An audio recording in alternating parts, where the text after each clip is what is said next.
Good morning, everyone. It's me, Maria. We're back for week 17. I keep wanting to say week 18 of the 5-pin league in the Cargill division. I'm here this morning with Tyler and Steve. How are you guys doing? Doing well. Doing well. Should be a good show. Yeah, it's I'm exciting. It is early. We are ready to go. It's It's St. not Patrick's daylight Day savings weekend. this week, though. This is good. Ooh, Everyone should be awake and ready to go this morning. it's So St. Patty's Day weekend. today, I know. Today we have the Roses playing the Rebels, and then followed by a match between the Roses and the Pinslayers. Then we have the Eclipse joining us against the Pinslayers, and then the Rebels are back again in match 4 against the Eclipse. So they have a 2-game break there. Anything you guys are sort of excited, looking forward to seeing today? Well, obviously, I'm looking with a vested interest in with the mayhem, but basically, only the Eclipse are probably out of the playoff picture um, with 2 games left. So their season ends today.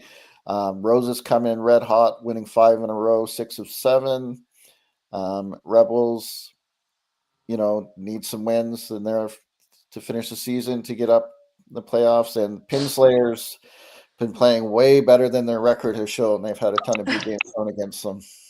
Yeah, they throw a Sure. big game, they get a big game thrown against them. So it'll be exciting to see sort of how things are going to shake out at the end of the day and what the standings are gonna look like on the Cargill side. Yeah. All I'm excited right. to just watch the Rebels. I feel like every week that they play, our team is playing, so I forget I actually watch them both. But I see their Facebook posts and they look like such a fun team. So I'm excited just to watch how they are on the lane. Yeah, it'd be nice to see, that's for sure. All right, well, with that, we'll bring in our coaches for our first match here. So we'll see you guys shortly.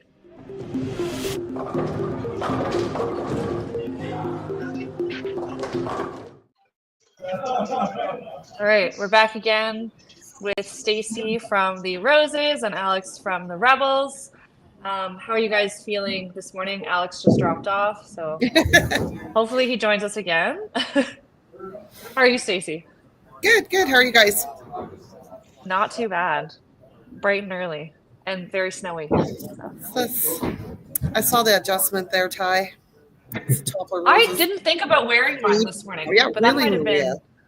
been. I know I we're don't not at our have one. house, so We'll send you one, Steve. It's fine. yeah, we'll bring you one. I'm Alex is tired of back this like again. Yeah, we're back. neutral commentating. Just stick to a team. Oh, I should just get one that has everybody on the sweater so that I'm not like neutral all the time. there you go. So, how are you guys doing this morning, Alex? We're doing good. I mean, we kind of know what the playoff pictures is looking like. We need to win.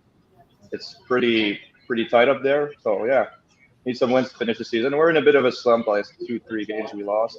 So yeah, Yeah, yeah, for And sure. and And you, obviously, and obviously, Alex, our thoughts are with you. A tough week for you and the bowling community out there. thank you. yeah. And Stacy, how are you guys feeling? Looking sort of how the playoff picture is shaking out. Everything on your end. I think the Roses just play each week, each game at a time, right? Like we know we've hit to kind of the end of the road and what we need to do to stay up there and to get into the first position. So, it's all on them. I just watch. You just watch, make some calls, all that fun stuff. Yeah, for sure. And Stacey, what's your lineup for this morning? It's Parker, Rich, Christine, Daryl, Michaela, and then Martello's off the bench, and Derek is just here as a cheerleader. Just hanging out. That's great. And Alex, what about you guys? It's gonna be Erica, Mode, Fred, myself, and Guillaume, with Joel and Eric on the bench, and we're scratching that. Okay, great. Awesome. Well, good luck to both of you guys. And we'll chat with you after the match. All right, good luck. Good luck. All right. Well, let's bring up our team rosters. I'm going to remember to do it this week. So for the Roses, we have Parker Anderson, Rich Weber, Derek Hull, Marcello Jurasek, Daryl Wood, Christine Poksa, Michaela Sanderson. They're bowling out of Toppler here in Calgary, and they're managed by Stacy Weber. And then we have the Quebec Rebels. We have Alex Lemaire, Eric Villeneuve, Joël Chrétien, Guillaume Seguin, Benoit Sedora, Fred Martel, Maud Rondeau, Erica Duhamel-Lorrain, and their manager is Renee, and they're bowling out of Sadiki Paris in Gatineau. So with that, we'll go to our match, and we're ready to go. I wanted to pronounce the French names this week. Prove that I can do it. Good job. You crushed those. I always get worried. I'm like, oh God, am I going to say it wrong? Yeah, Let's see if any of our high school French was a long time ago for me. What do you mean? It was just a few years ago for you, Steve. Yeah, 40.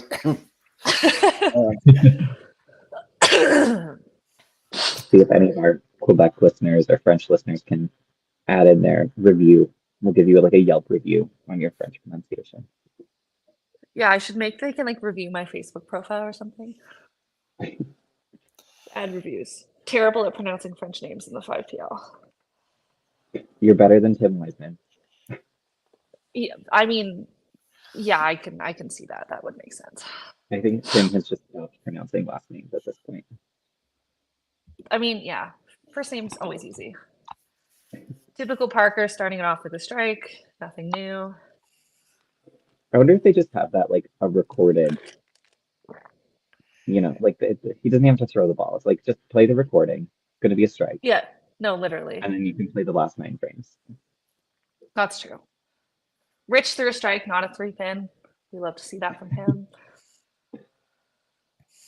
Let's see from the viewers. Who do you have? What are you calling for odds?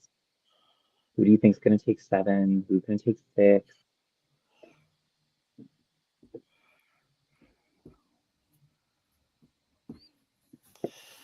What do you two have? What's your thoughts on this match? Oh. I don't know. I mean, the Rebels have been bowling really well. They've just had some big games thrown against them and lost some like tough matches. And then the Roses, I mean, they haven't played, right, since I started helping out with the 5-pin league. So I don't remember what they did earlier in the season.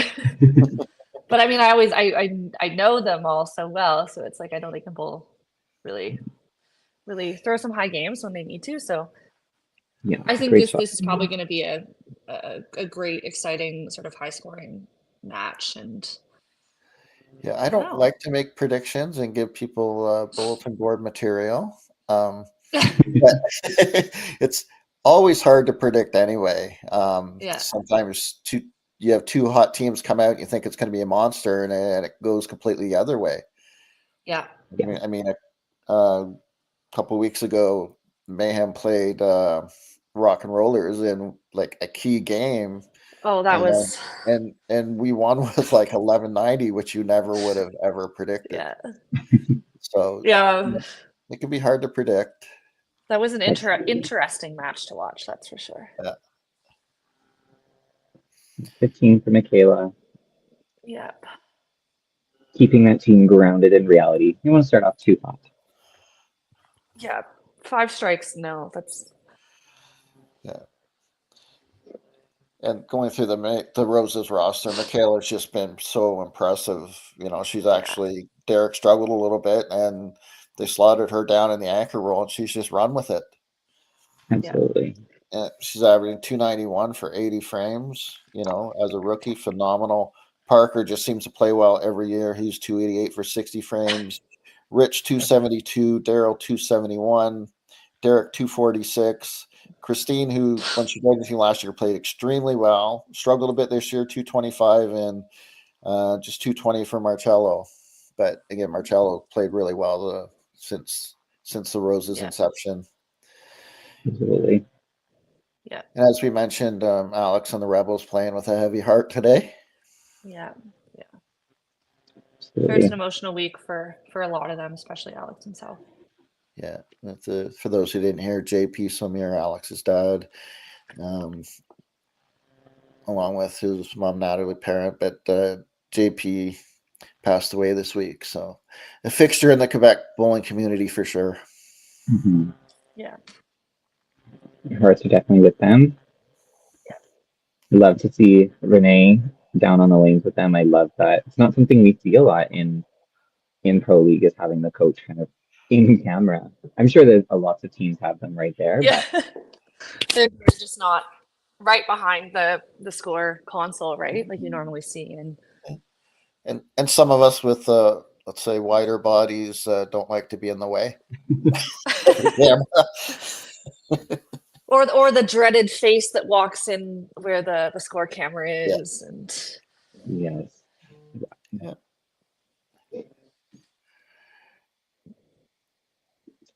So slower start for the Rebels, but I think we all know that that's a team that can turn it around really quick. Quebec, famously known for their back half of their games, they can close out a match like no one's business. yeah, 100%. Yeah, for sure. And early on too, if you're gonna have bad frames or struggle, you want it early in the game anyway. Yeah, absolutely. Oh, Almost got the kick. And with yeah, the scoring system for the Rebels, it automatically adds 15 onto strikes Yes. and automatically adds 10 onto spares. So their totals are always a little skewed, joy. especially if they're on a bunch of marks. That's so exciting for those of us who don't do math. I know.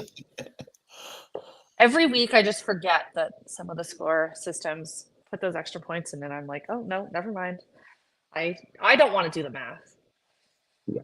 I do math during the week. I don't need to do it on the weekends. Slide. A Ooh, little slider. Another great ball from Christine. yeah, super solid. And just going over the numbers for the Rebels again, 33 points for, 31 against for the season. And so with 4 games left, looking to make up some ground as there's a whole bunch of teams still in the playoff mix. Erica this year, 264 through 51 frames. Guillaume, 301 for 51.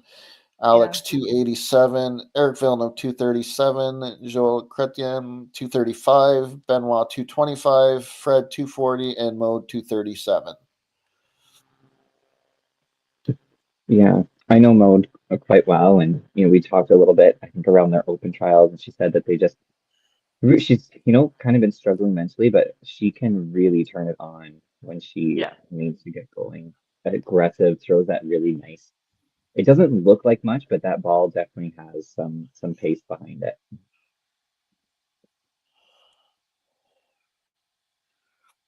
Yeah, it's definitely nice to have.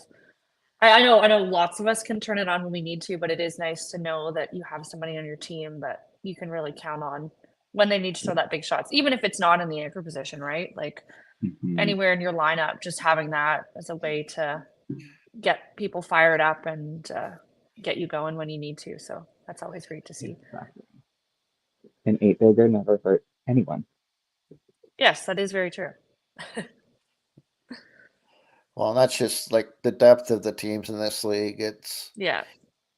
even different than some open teams where, especially with two fills, where if you're struggling, there's always strength coming in behind you.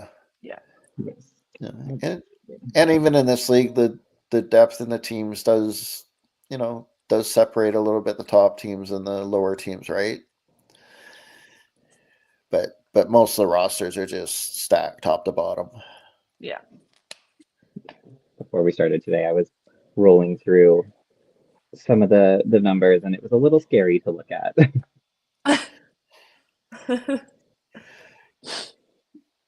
Yeah, there's so many people averaging close to 300. Well, how many people on your team are over 290 there, Tyler? Like you guys, ridiculous what you guys are doing this year. There's a few of us. Yeah. Just a few. But just up and down the strength of the league, looking at both the Yeah. divisions, there's people everywhere putting up huge numbers. Exactly. Colton out of Avalanche is averaging over 300. Sean Heller from the Bombers over 300. Mark Steves out of the Avalanche again over 300. And just geographically, right? It's across the country. It's not just folks coming out of, say, Bonnie Doon or one specific house, right? So Yeah. that's always great to see. Rich back on it with a nice strike. I'm going to hope the dog does not start barking because we don't want to hear that as commentary.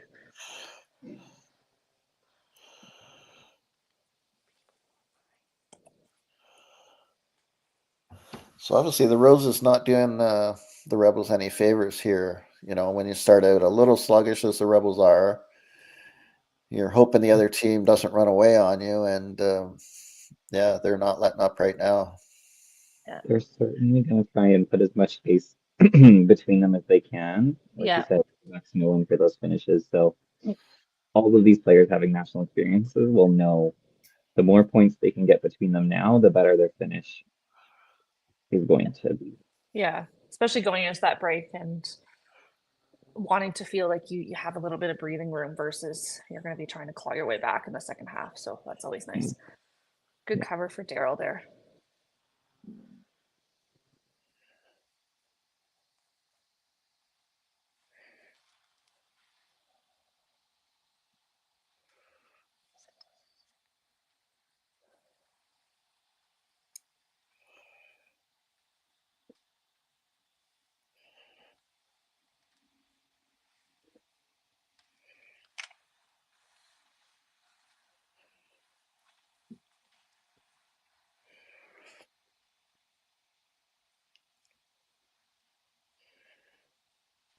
And we'll see here. Hopefully Fred can sort of start to pick them up and see a few marks at the bottom of their lineup here would be certainly be nice, I'm sure.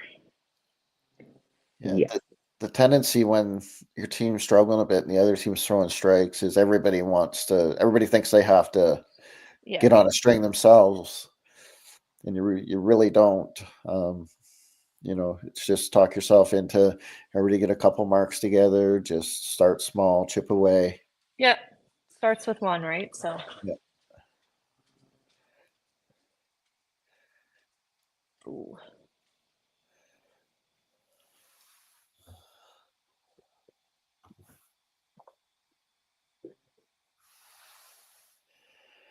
And 3 of our teams today are playing back to back. The Rebels are playing games 1 and 4, so they'll have a couple hours after this game. Nice little lunch break. It being like a later afternoon for them, about 2 o'clock their local time, I think. Yeah, their last game will be starting around 2-hour time out here. Yeah, I will say last weekend with the time change, it was interesting to see how it affected some folks more than others. Oh, that's I don't know. Is that better? Is that better than a head pin? Like on a spare, would definitely. On the spare, yeah, but would you prefer just open frame aces or head pin? I think aces, you're starting with a guarantee score of 11. That's the way I think. I get where you're coming from. I feel like it depends on the center. Like in Toppler, give me the aces for sure. 100%, yeah. But I definitely know what you mean. There's some places, maybe like Panorama, where I would be like, actually, I'll take the head pin because I think there's a better chance I can get that 3-pin to do something. But on a spare, no, 100%. Definitely want the aces. Oh, on a spare, yeah, of course. Guaranteed extra count. I was going to say, I know just for me, sometimes if it's, you punch it out and then you get kind of the 3 pins just sort of fall flat. I'm like, well, I didn't want to see that. That's making me feel kind of crappy about my ball. So an unfortunate punch for Parker after starting off a little bit hot there. So yeah, that's going to give Erica a chance to slowly claw her way back in. Yeah, and we certainly know she can do that. We've seen it multiple times so far this year. She just comes out when you need her to. So a few years ago, making a step ladder. Yeah.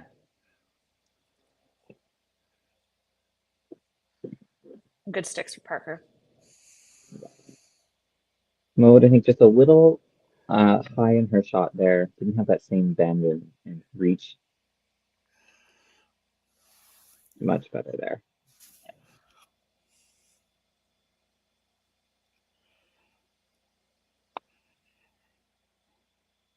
As a I think coach, are you? Oh, sorry, go ahead, Steve. no, I was just going to say with Moen a couple times, after a couple misses, you almost come back and you're almost too careful because you're just trying to hit it as opposed to. Yep. That's I think is the tendency sometimes if you miss that pin a few times in a row, you go up the next frame, you're like, oh man, I got to hit it rather than throwing it with the good stuff. For sure. As a coach, are you guys looking at a poll now for the Rebels? What are you thinking? Do you want to be aggressive? Are you going to give your players a few more frames? Oh, I would be probably looking pretty quickly here, just because you need a spark, and for nothing else, just to see if you get the other team looking. Yeah. Definitely doesn't have quite the same effect, obviously, as when bowling in person, but Right. these teams are watching 100%. They know Yeah. what's going on. Nice. There's a great shot for Alex. I feel like he changed lines there. That one looks like it came in from a different angle. He looked a little further left. Yeah. So I think that's a smart play for him. That nice backup ball. Ooh. So if you're the Rebels, you're kind of getting a little bit of what you were hoping for. Mm-hmm. That's definitely a turning point for them here. We'll see. Hopefully, Michaela can right the ship for the Roses, but yeah. And then some couple misses that are not normal going through the hole on headpins on the Roses side. That's two this game. Mm-hmm. Yeah. And of course, as we tell the kids, the ones on the strikes hurt double because you're missing the count in the frame and on the count. Yeah. It does look like someone's maybe warming up there at the back, so Yeah. let's see. I think that was a pretty fair squeeze for Michaela. Yeah. Can't complain about that.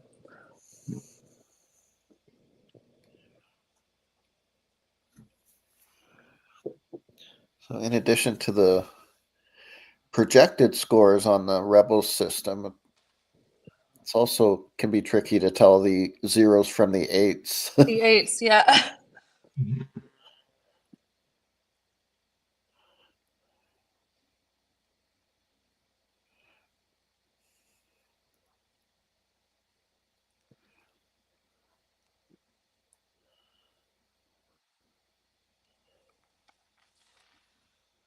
Nice correction. Right back on it. Yeah. Exactly what you want going to commercial break. Yeah. Great shot.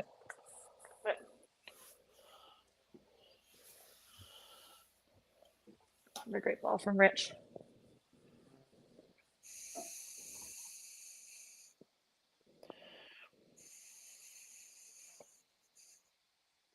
So just 2 pins between Rich and Mode right now. Definitely a match to keep your eye on. Yeah. Ooh. Oh. Oof. Ooh. And that is Christine's biggest kind of barrier to her game is she punches so much. Yeah. You can always say she's good at picking up head pins, but I mean it's just because she has practice. She does punch and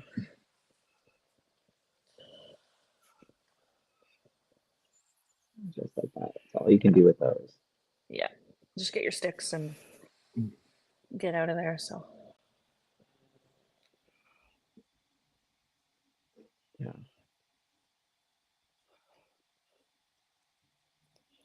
There, I'll push that one. Rebels doing what they needed to do. A couple of good frames here heading into the break, it looks like. Oh, commentator curse. Please. No such thing. Ooh. A little slider. Yeah, Daryl gets the push. Good freedom. Or I should have said potentially with a couple good marks here. Yes, Alex and him looking to close out the front half for the Rebels. Yeah.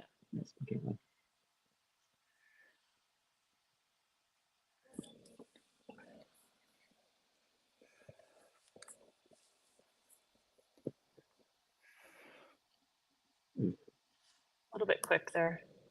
Mm-hmm. Looks like we're getting a pull here.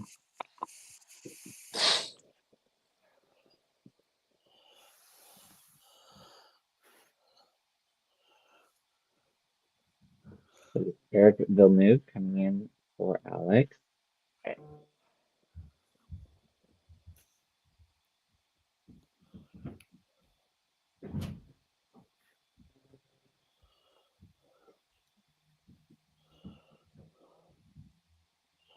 Ooh.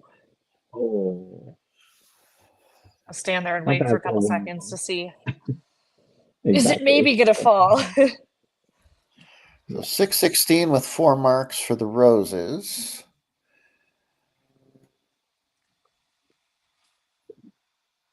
We'll see what Guillaume does here.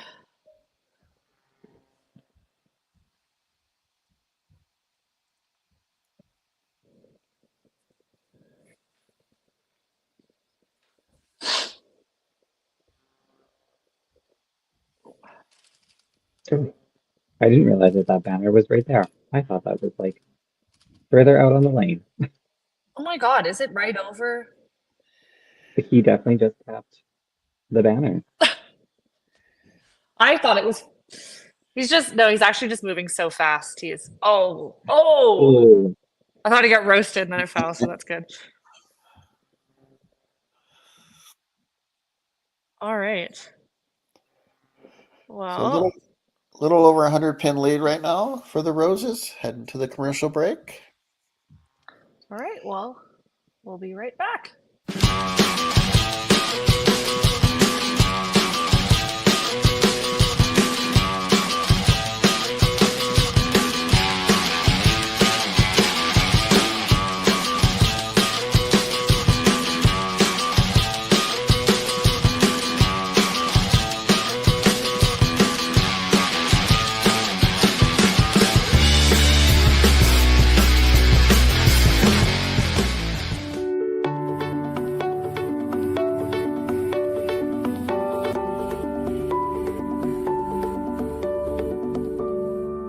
Cargill is proud to be supporting a truly Canadian sport like 5-pin bowling. We look forward to watching some great competition from many competitors and bowling centres across our country. With hundreds of locations across Canada, Cargill is committed to helping the Canadian farmer thrive. Whether it is selling commodities, getting agronomic advice, fertilizer needs, crop protection, and marketing expertise, Cargill is here to help. So please enjoy this bowling. Thank you.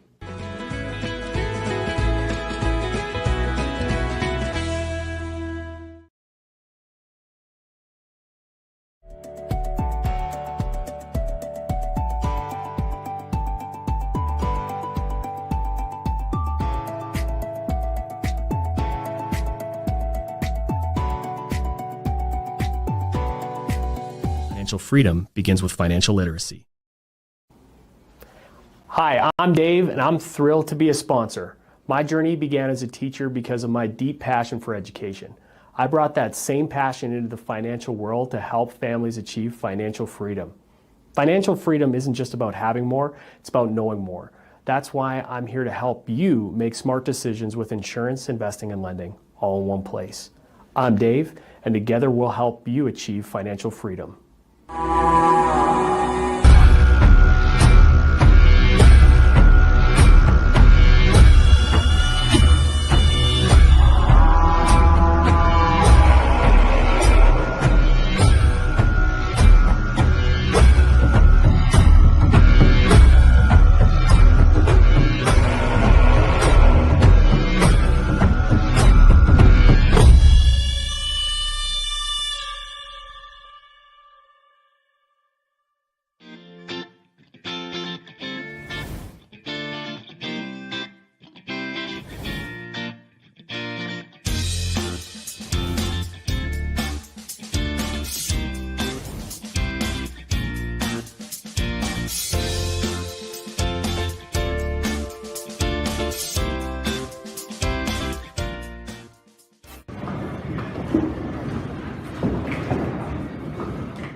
We are back. Back again. Guess who's We'll back? see. Tyler's back again. Bowling. You every time you go back to Edmonton. Pretty much. Certainly probably not what Parker was hoping for coming out of the break, especially with Erica sort of lighting things up a little bit more. Mhm. And she decided she wanted to match him. Or no, that's a 3-pin. Ignore me. Yeah, she won't be happy with that chance on the double to get right back into the Into it, match yeah. and to pile on sticks. Yeah.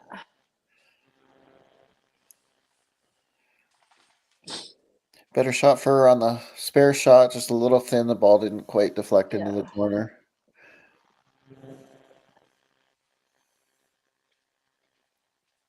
Seen that a couple times from the Rebels, just a few left pins out there, which may not seem like much in the moment, but it could definitely add up here as we get close to the 10th frame. Yeah, how often do you look and you're down to your last two bowlers and totals are close, the matches are close, and you look early in the game of how many sticks you just left out there?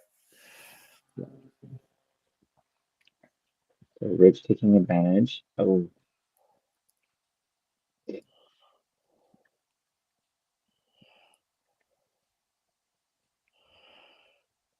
It could be all for Mo. yeah, I think so. A few shots there didn't look too bad out of her hand, just a hair off to the right. Just kind of pushing it. Christine just getting a little flat with that shot. She throws such a good ball, but if she doesn't finish it, it just doesn't really have anywhere to go. It stays right on that Yeah. head line. Yeah, and we see Cleans it up Joel in again. now for mode. He's a tall dude. Holy.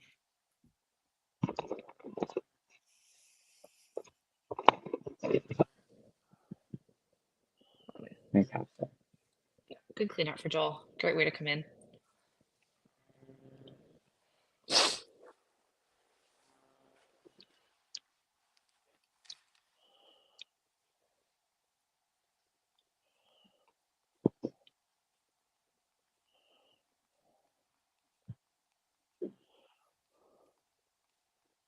Oh. Oh. Ooh. That's how the tone of the ooh goes from ooh to ooh so quickly at Toffler sometimes. Yes. Very much so. Yeah, I would say Michaela will definitely be looking to capitalize on that nice little break there to keep the marks flowing on the Absolutely. Rose's side, especially with those two head pins, right? So Yeah. Nice cover.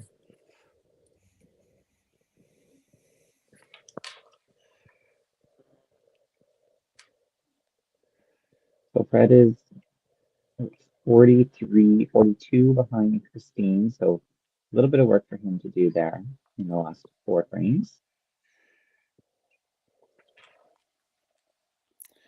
Let's see Eric with his first full frame, what he can do.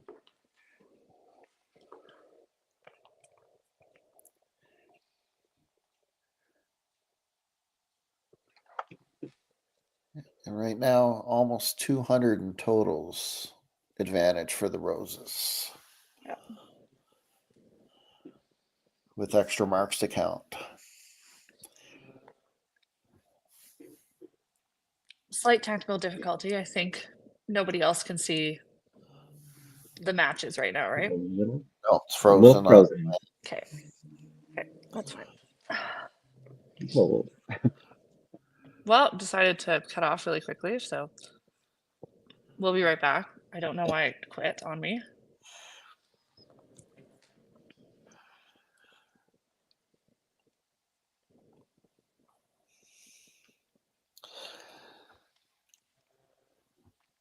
So I run like a shadow computer from Carrie and it decided just to quit. So I am not sure if somebody logged in or what happened, but we'll figure it out.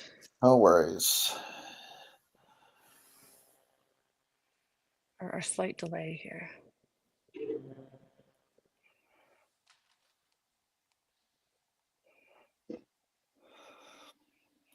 And again, Rose is playing back to back today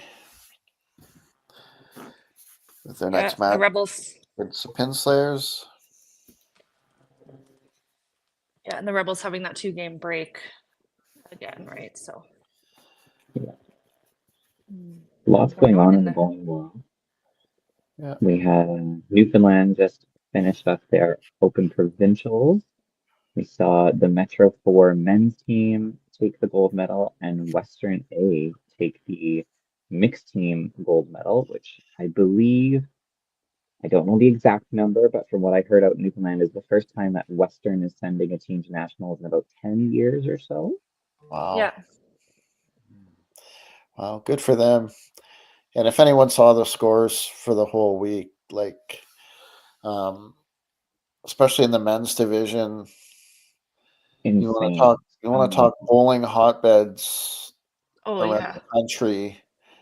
St. John's has got to be pushing it with Edmonton, Calgary, the Quebec area, other parts of the country, because with the population they have in the St. John's area, to have that many solid teams putting up those scores, that's impressive. Absolutely. So it looks like Eric went 5 spare, and my math's not that good, but I'm guessing Gem did like a corner spare or something. Pop off, maybe? 25? Chop off share, I think.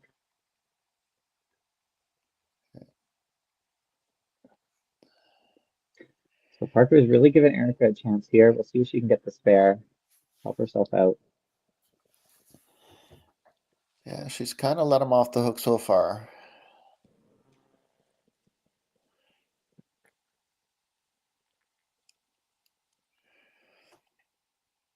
That'll help.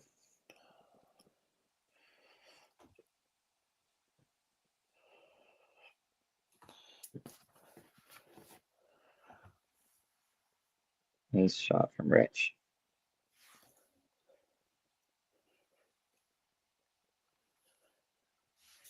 Even though totals is weighed decently on the Roses side right now, there's still a lot of close matches too. As we know, lots of time left to make up the totals. But if you don't, there's a huge difference between taking 7 or 8 and taking 5. Yeah, looks like we're getting a pull here. Christine is going to go think about those head pins, and Marcello is going to come in. Yep.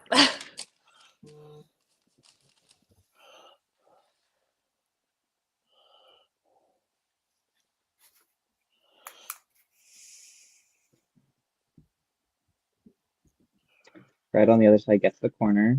Looking for a nice little spare here. We're going to swing the momentum back in his favor. Marcello's still keeping it clean. That's impressive coming off the bench. Holy, I don't think I could shake 3-2, 3-2.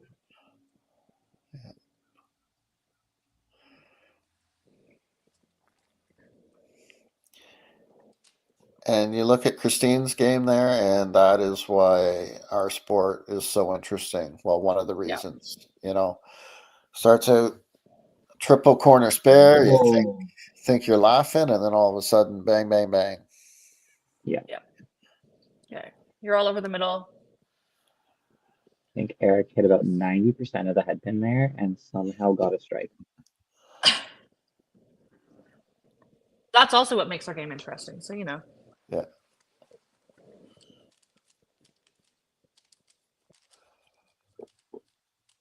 Rebels looking to set up a much better frame here, coming into the home stretch. Yeah, really well done. Yeah. Great ball for you.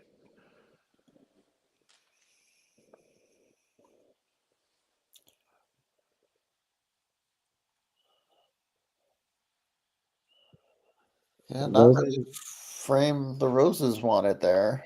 There's now only that Rich double stands out. Yeah. A little gentle. I think trying to be a little too perfect with it, that frame. Yeah. Yeah, you see the Parker and then Christine obviously end up getting pulled, but both with 2 head pins in a row, right? That's Oh, certainly, yeah. we can see it wiggling too.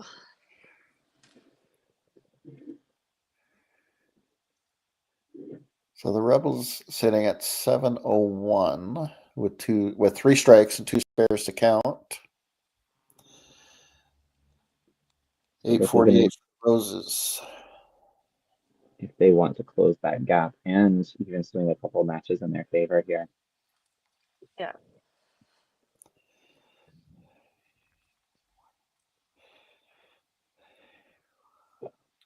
Better shot, better roll. Yeah.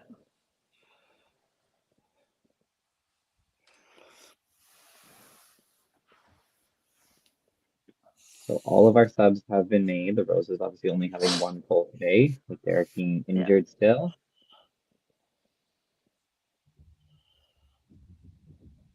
Erica finally taking the bite and trying to get a jump on Parker there. Yeah. Because there's no getting away from me this time.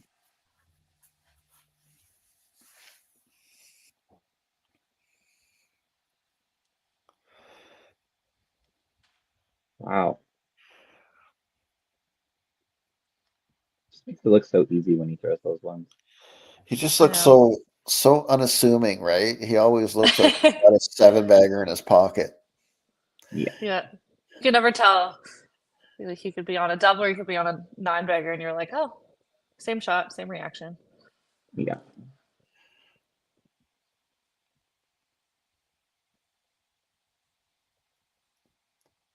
Mighty 3-pin spare.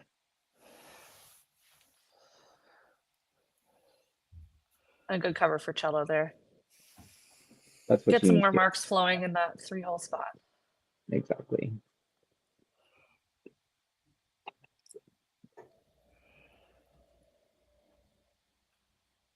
Fred, nice. Looking to close the gap.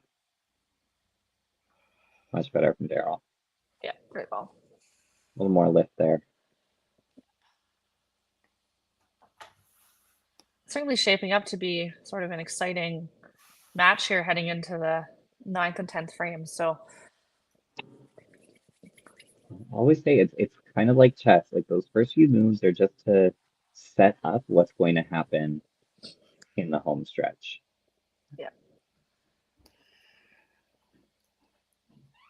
See, something wasn't right for Michaela there. Shoe tie or Great job by the Quebec bench coming in and giving them a spark. Yeah. yes. Yeah. Yeah. Eric coming in, covering that half and then a double. It was great to see.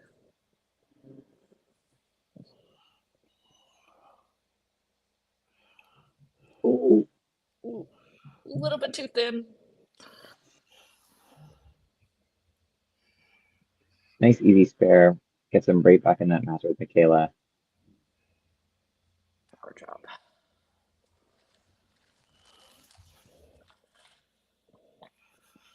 Nicely done. That is 12 marks in a row now from the Rebels. Certainly getting things going here at the end of the match, as you're saying, Ty, about that's not It's one of those things you like learn it in YBC. You're like, Quebec will always finish the game against you. And you're like, oh yeah, sure. And then it happens. And you're like, oh my gosh, I just blew a 150-point lead. Cool. Fine. So without the bonus projections, about 851 for the Rebels right now. Still looking about that 100-point gap, which sounds like a lot, but it's really not when you can get 45 points a frame. Oh, yeah. and with And both when they teams, have those marks working, right? So yeah, and with both teams on marks, yeah. Oh, that was a good shot. I thought she was going to get it. It was a great ball. Rich throws another one down. Holy. 5 in a row, and for some of our Calgary folks, that means Daddy's home. For those of us who are not from Calgary, that's just For the those who yuck. are not from Calgary, are going to be really confused. I won't ask. Marcella just laying the ball down. I think, watch Christine throw all those head pins and maybe a little afraid of throwing one himself there.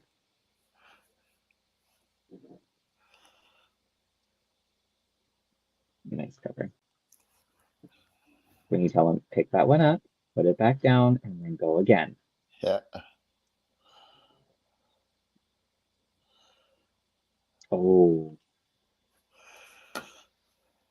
So Erica's got herself within 19 of Parker. Oh, Unfortunately, it's looking like that second match is slowly starting to get out of reach for Joelle. But everything else it's looking pretty close. Especially with Daryl opening up the lines there. Yeah, everything else within a ball or two, and yeah.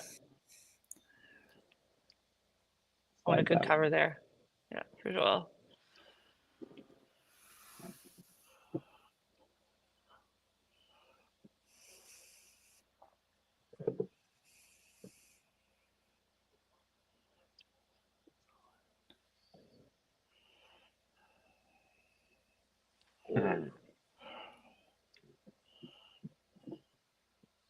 A great ball for Michaela. Yeah, absolutely what she needed in that frame there.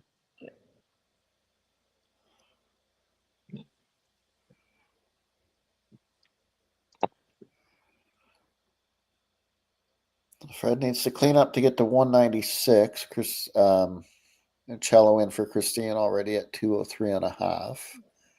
Yeah. Next ball for Eric in for Alex will be pivotal on that double. Huge for sure.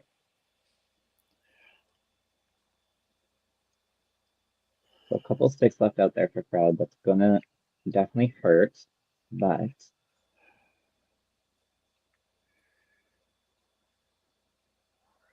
See what Eric is going to do here because this match is going to be quite interesting.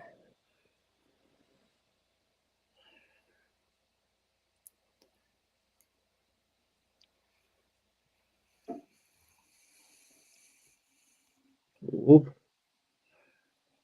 it's one that I couldn't tell if it was a good off balance or not a great off balance, but it worked for him. Yeah, and then some of the ones that you don't throw perfectly well end up in a perfect spot. Yeah. And for Eric, that's usually a perfect spot for him with that backup going away. Yeah. Straight here puts him just 6 behind Michaela. Oh. Oh. Tyler, you Gonna put him jinxed a it. little bit more. I said strike. I talked about the strike. I talked about the good You things. said strike, but then he was like, heard strike. He's like, I can't get a strike. Tyler said strike. Yeah, no, that's not the sports I just don't psychology like works. blaming myself for this. Now that I've entered my coaching era, and my TikTok is like all these like coaching tips and tricks. I'm ready to, bring me in as a consult. I'm offering my services now, pro league teams across the nation. Tyler should just coach me. So, We'll so set up lessons. 973 heading home for the Rebels. So down about 123. Parker's going to do everything he can to hold off Erica here. Yeah, she's got 255 left. Great shot. Ooh, high chop. Parker wastes no time. That's enough for the match for sure.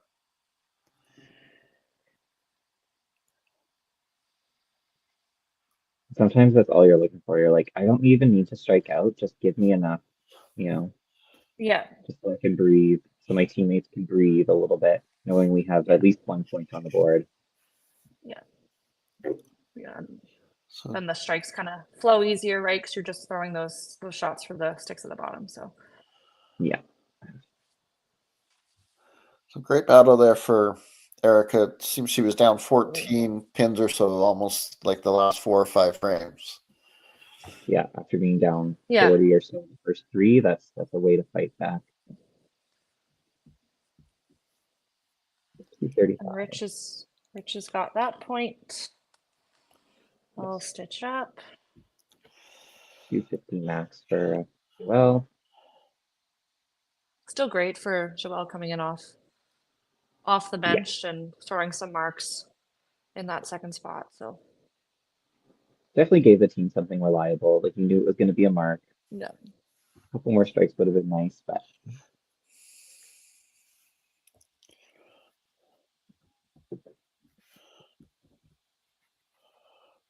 oh no.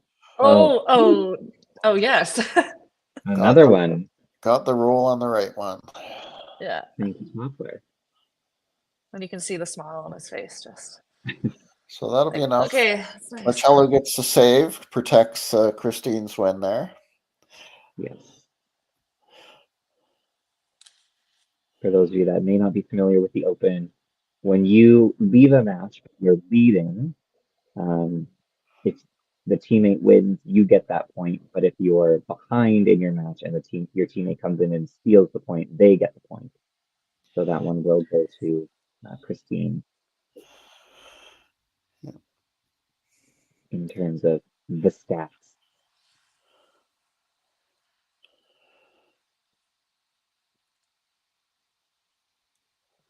So I think That's the ball he's been looking for. yes. Scheduling, best case scenario for both teams here, Roses are going to get to keep this momentum going. Rebels are going to get a chance to go for a walk, figure something else out, throw a couple warm-up balls, come back with a different plan of action. So Eric is going to be looking for their steal here. Yeah, last 2 points are still up for grabs. You would need a little bit of a gift from Michaela, but it's definitely within reach.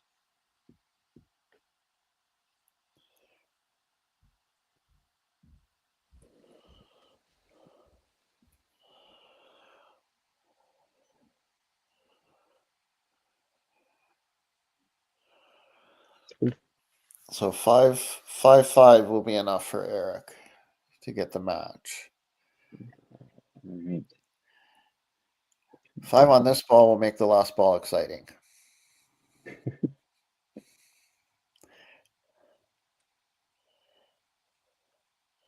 How about a spare? Yeah, and that was a smart play. Obviously, pin side. Good cover from Michaela. Eric comes back to steal that point. I think Michaela needs a chop off here to force a strikeout. Oh no, 15-2. She's already got enough script that. Touch Yeah. pin. Yeah, And hit she'll something do and that. don't go over the line. She'll touch them all. A good little defense in the 10th frame. A big 7-1 for the Roses. That's definitely going to help them climb that leaderboard. And Rebels are going to be looking to change their momentum.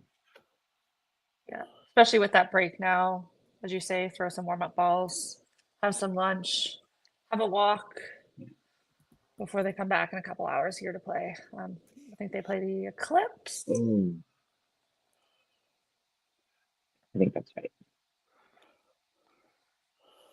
Yeah, great job. Great job for Eric. 163 for 5 off the bench as he gets the Rebels only point.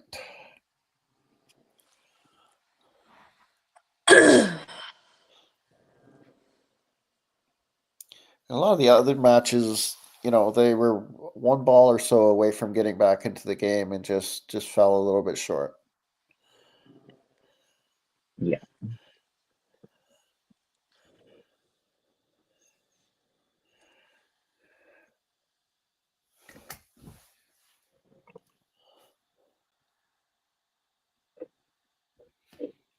Well, with that, now we can actually say the Rebels' final score because I know there's no marks that are putting in extra points. 11:58 for the Rebels. The Roses. It's actually 50. Is it 50 or is it 58? Is it 58? No, It's it's 50. 18. It's 50. It's 50. Okay, well, 11:50 I know, the stupid 8 looks like a 0. To the 13-14 for the Roses. Obviously, a great start to the day for them. Hoping to keep that momentum going into the second match there. So we'll just bring in our coaches. And... All right. So Stacy and Alex, welcome back. Obviously, the Roses, a nice way to start the morning. Building some momentum going into that second match and getting 7 points. The Rebels, kind of a tough loss. You guys have a couple hours break now before you come back later on. How are you guys both feeling?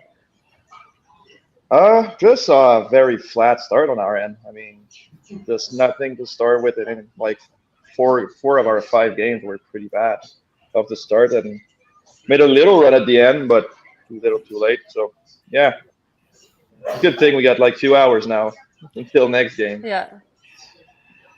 Roses, you guys had that little scare. I think it was like 6-7, where things got a little dicey. What did you guys do to change that? Well, a little trash talk, little, thin or thick skin talking here, I guess.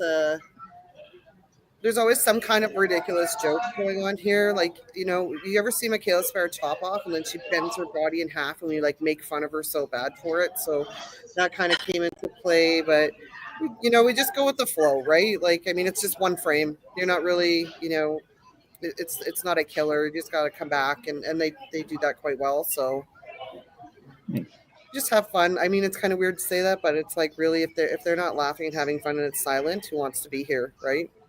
Yeah, that's true. Amen. Very true. So that really helps you guys climb up the standings. Gonna like do anything with your quick turnaround here, or just the warm up balls and right back? Probably gonna give Daryl 14 shots because that's what he said he needs. So we'll probably find him a bottle and a straw, maybe. We'll razz Daryl a little bit, but that's about it. It's nice to actually play back to back. We don't do it very often. We usually have like an hour or two, so. Yeah. Alex, what about you guys? Plans out for lunch? Yeah, lunch and everything. I mean, we knew coming in, the last 4 games, we needed 3 out of 4 wins probably.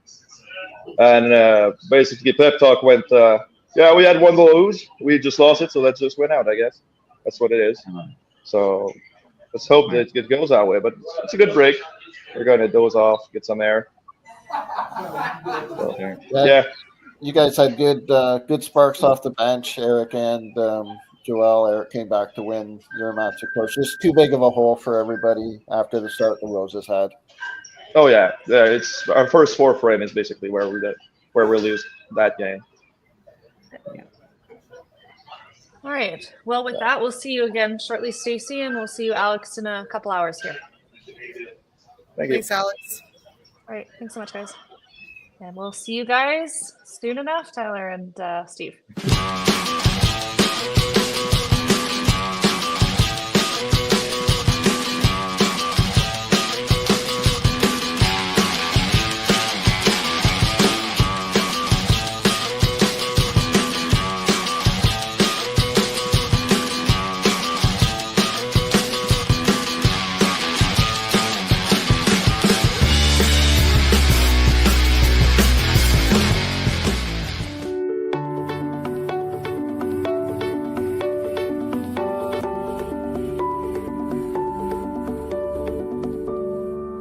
Cargill is proud to be supporting a truly Canadian sport like 5-pin bowling. We look forward to watching some great competition from many competitors and bowling centres across our country. With hundreds of locations across Canada, Cargill is committed to helping the Canadian farmer thrive. Whether it is selling commodities, getting agronomic advice, fertilizer needs, crop protection, and marketing expertise, Cargill is here to help. So please enjoy this bowling. Thank you.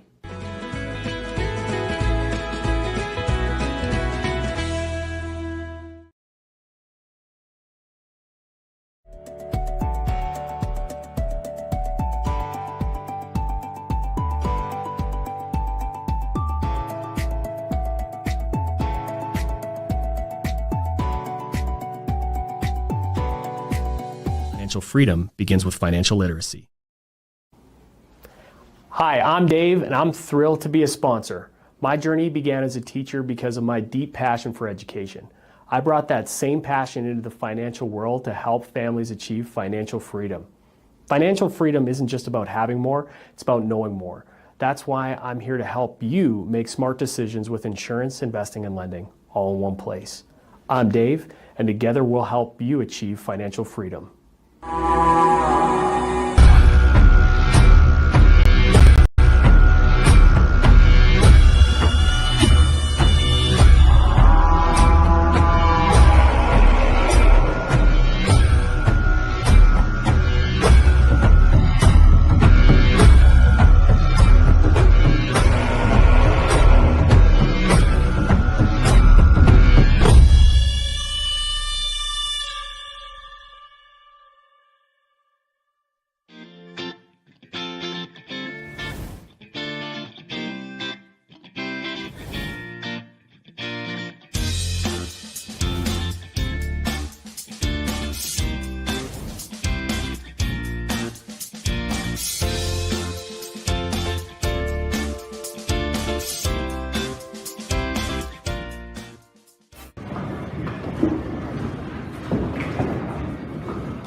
Well, we're back again for our second match of the day.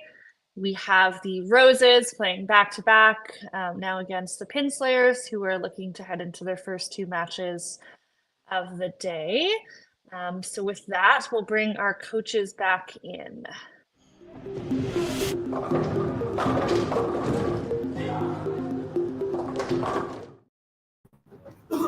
Good morning, Yvonne. Hello again, Stacy. Feels like I just saw you. Yvonne, how are you guys doing this morning? Oh, we don't have any sound.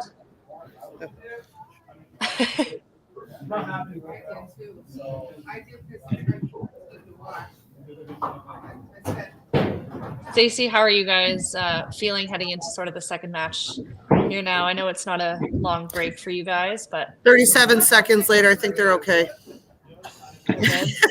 You got Daryl some shots, or?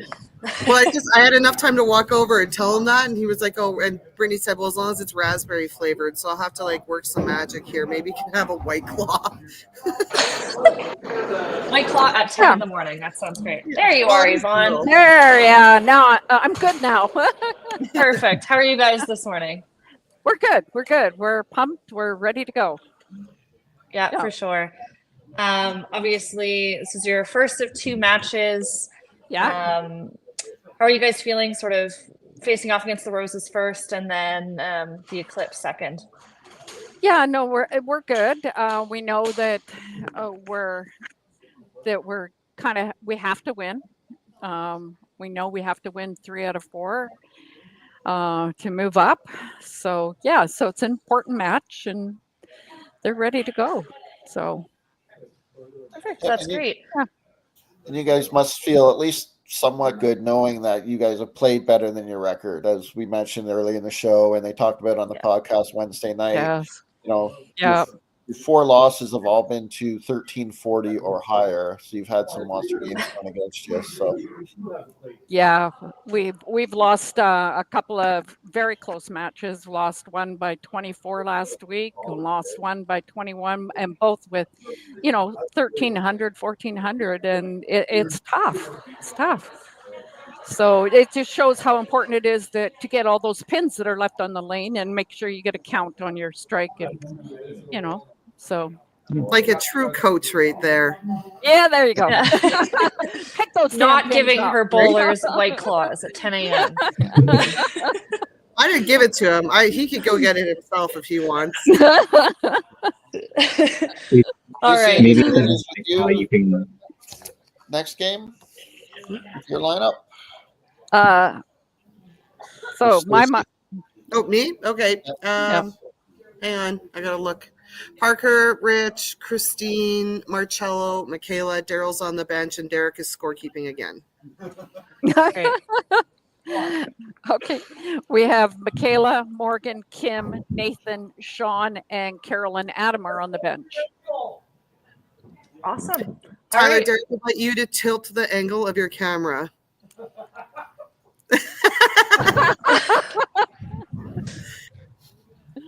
Showing his Just for true allegiance. Next gen or roses. Who knows? Yeah. Edmonton, Calgary. It's There like you that a go. little bit too. All right. Well, best of luck to both of you guys and your teams, and we'll chat with you after the match. Great. Good luck. Good luck. Awesome. So just run through our lineups again quickly here. For the Roses, we have Parker Anderson, Rich Weber, Derek Holm, Marcello Jurisic, Daryl Wood, Christine Poksa, Michaela Sanderson, manager Stacey Weber, and they're bowling out of Toppler here in Calgary. And then for the Pinslayers, we have Sean Eby, Adam LeBlanc, Carol Mitten, Kim Sundin, Morgan Theodem, Nathan Wymore, Michaela Eby, managed by Yvonne, and they're bowling out of Duncan Lanes on Vancouver Island. With that, we'll get started.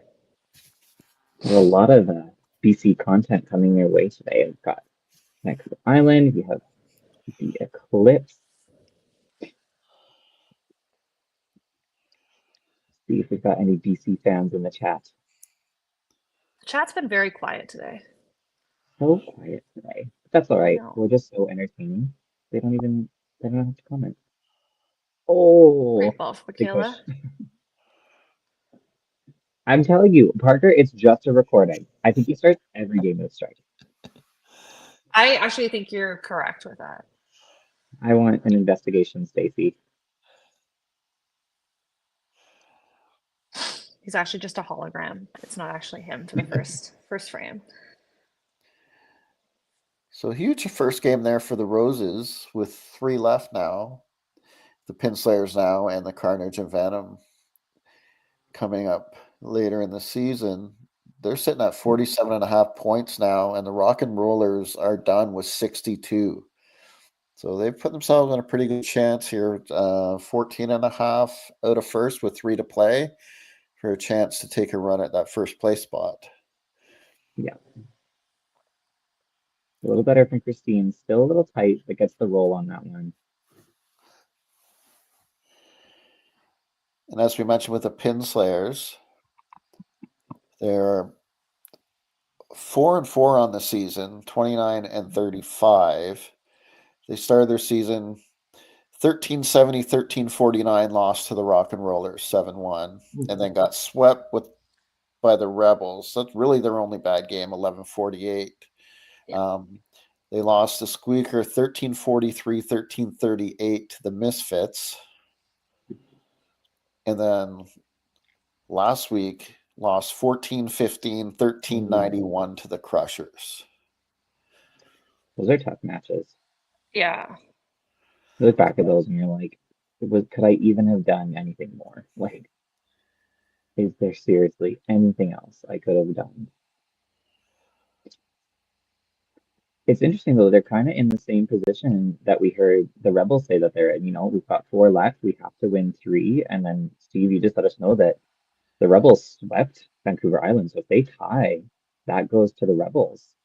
Yep. Oh, we're just not going to see a strike frame today. Yep. And That would be really nice. I think the Pinslayers are probably going to have to win out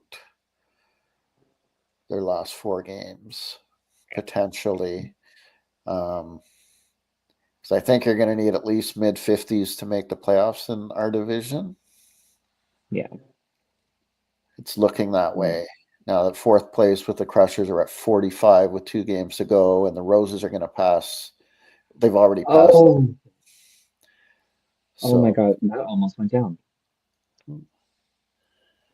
yeah, so some interesting scenarios, and of course the Pinslayers not of course I know it, but but the Pinslayers last game of the year is also against us, so that could be, if the Pinslayers win their next 3, that game's going to have serious implications as well.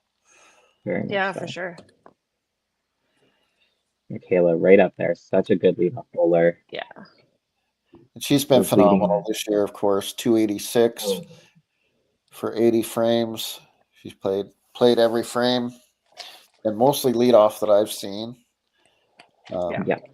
Sean 275 for 63 frames, Adam 244, Carol 230, Kim 226, Morgan 260, and Nathan 258. So solid numbers for the Pin Slayers on the season. I think, thinking back to the Open last year, a lot of people counted that BC ladies team out early. They were like, Yeah. Vancouver Island, they've never been to nationals, and they fired. They were right in that fight until the end.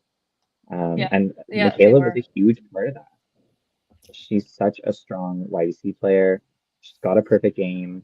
Perfect I game that would was keep bowled an at like eye. 3 a.m., mind you. Yeah, literally. Probably the record for the earliest or latest perfect game in history. Yeah. Depending how you look at the clock. Yeah. Absolutely. And Morgan and Kim, also part of that team, coached by Fran Clark. They're coming out firing. They're showing why they made it to nationals and why they were on that national stage.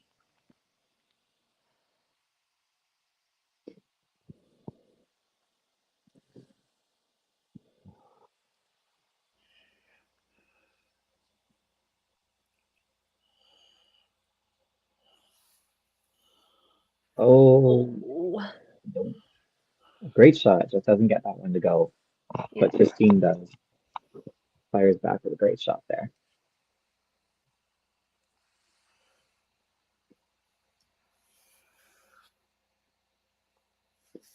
The contrast in the graphics from Vancouver Island to the Roses, it's pretty funny. I love the one that has like the sandal that flies out at you. The Birkenstock one, that's my favorite. Yes. Yes. Oh. Tough for cello. Not what he was looking for there, but early in the game. I always think that there's like something going on with the lane numbers when I watch the Pin Slayers, just like the paint design I that didn't they even know have. that was the lane numbers. Now I'm seeing that. That's so funny.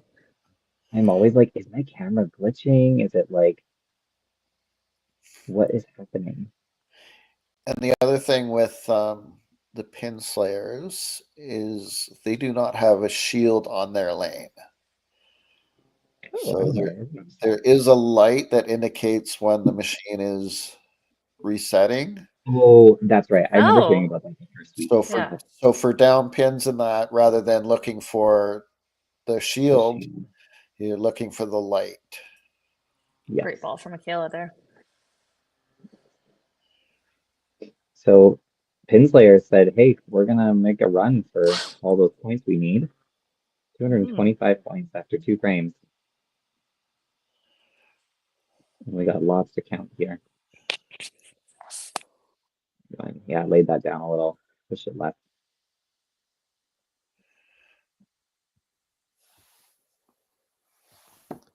Fun fact, Michaela, Evie, and Christine, opposing teams here, were actually the Diamond Ladies doubles champion last year.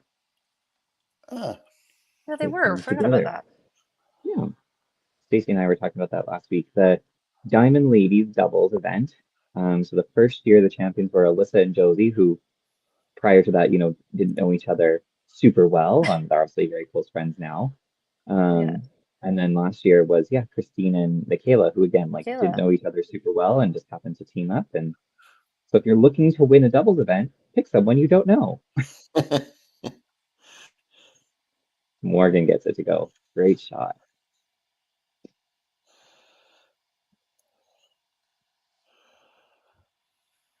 Yeah, the Slayers have come out on fire. Absolutely. Oh, that has got to be one of the most frustrating missed spares in bowling. Yeah. Well, because it's just one pin and it's like it's close to the middle of the lane too. It's not like it's protected by a channel or anything. I think subconsciously you think it's so easy. I think it's just a concentration lapse. Yeah. You're like, I could even cherry the 3-pin and it's fine. It's not like I have to push for Yeah. the chop screw.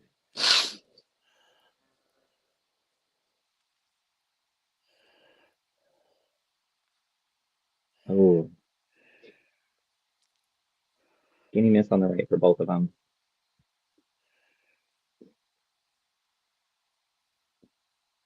So that is Pinslayer's first open frame.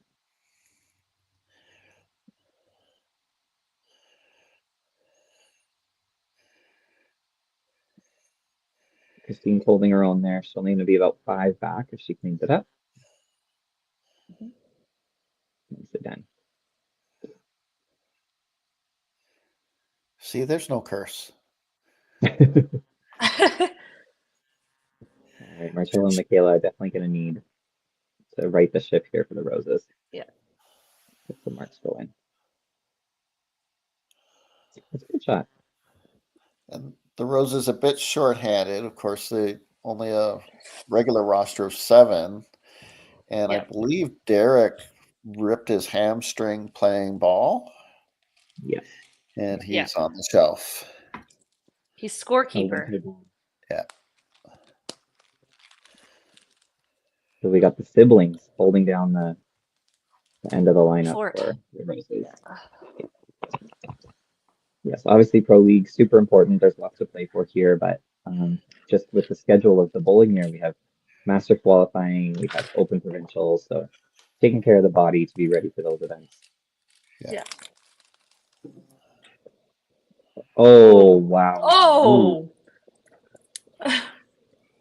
That Great push for Michaela. A lot of pins.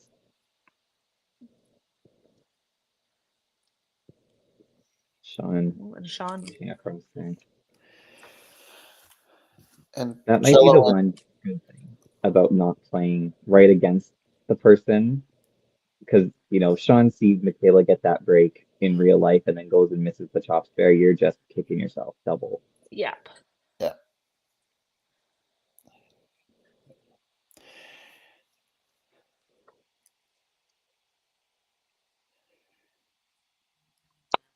And how many sibling combos do we have in the Pro League? I know there's at least 2. There's got to be a lot, I think, right? Yeah, Michaela on the same team too. Yeah. We used to have one until Ryan moved to the States.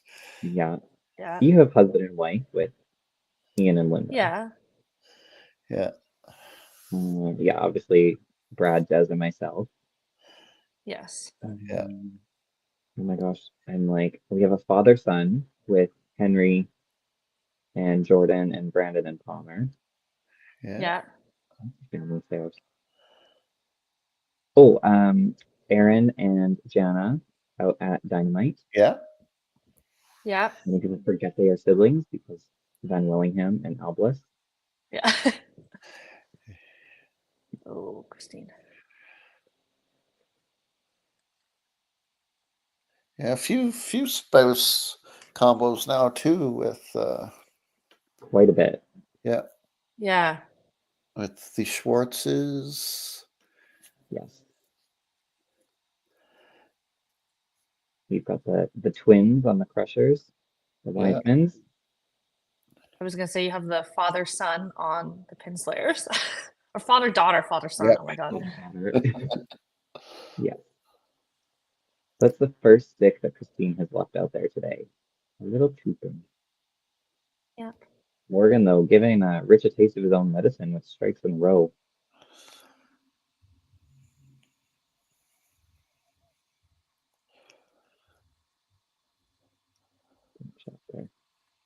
The Roses are going to be looking for that commercial break, something to give them a breather. Nice cover. See if Michaela can sort of pick them up here and. Ooh.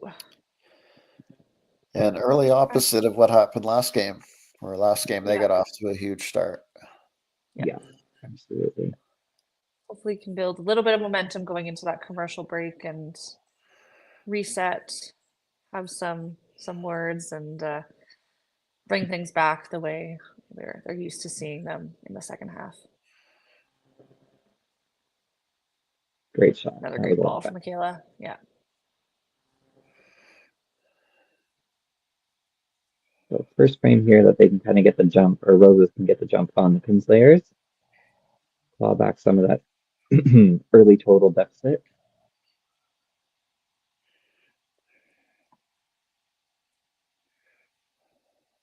Nice easy shot. Yeah, Very well great ball shot. for Nathan.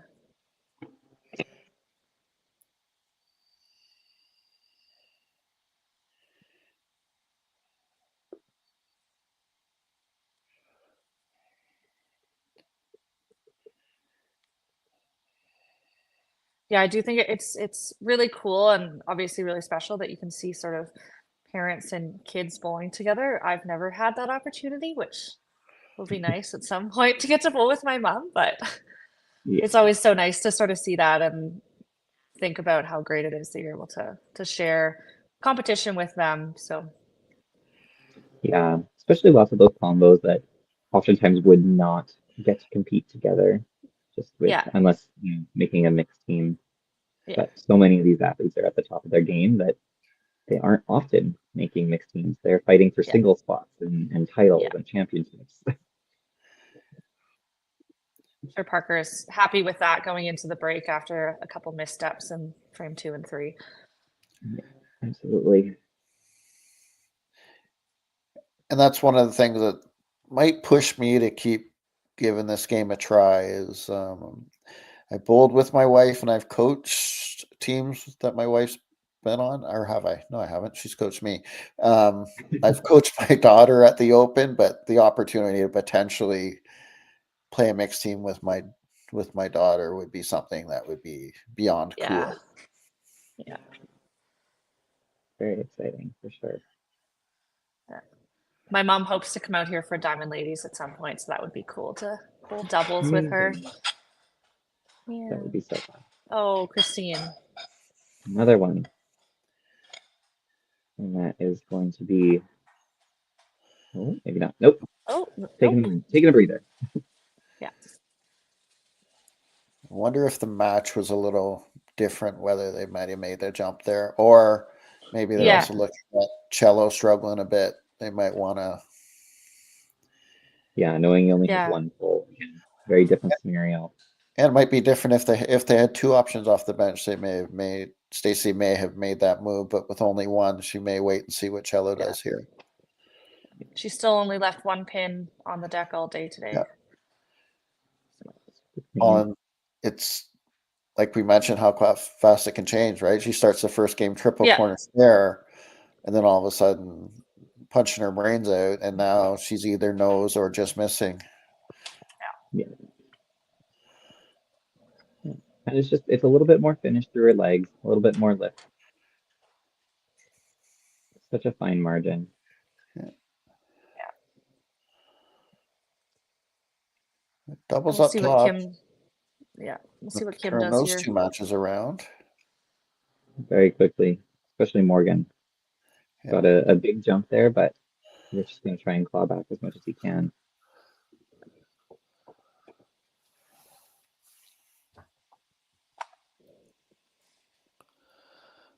Great shot. Great ball for Kim. Yeah.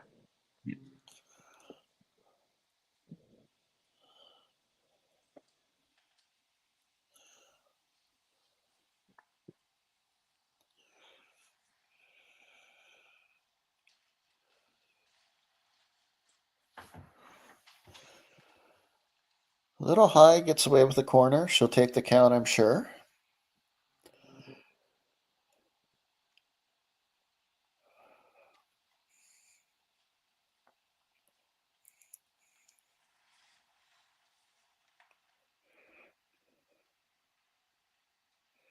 Ooh, nicely done.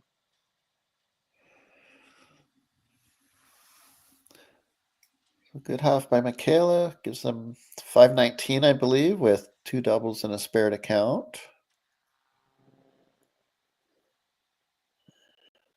It's impressive math. I could never be that speedy. Actually, I saw the 519 before it switched to the graphic, so I was cheating. Fair. And Sean throws the matching double on the bottom for the pin players. 143 for the Pin Slayers, with similar number of marks moving into the 6th frame after the break. All right, so with that, we'll go to commercial and we'll be right back.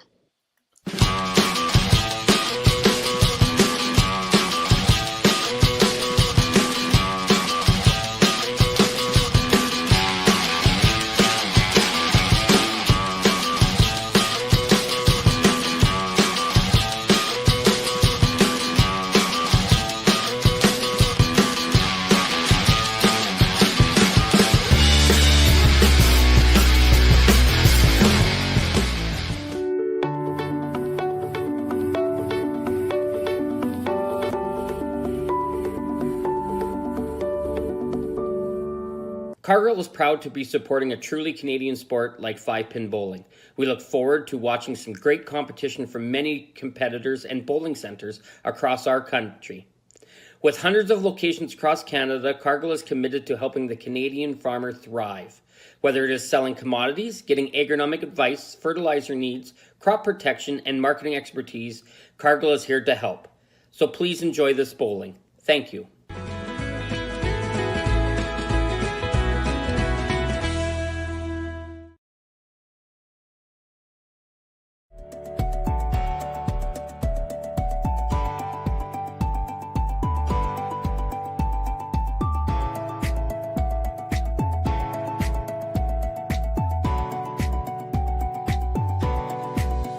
Financial freedom begins with financial literacy. Hi, I'm Dave, and I'm thrilled to be a sponsor. My journey began as a teacher because of my deep passion for education. I brought that same passion into the financial world to help families achieve financial freedom. Financial freedom isn't just about having more, it's about knowing more.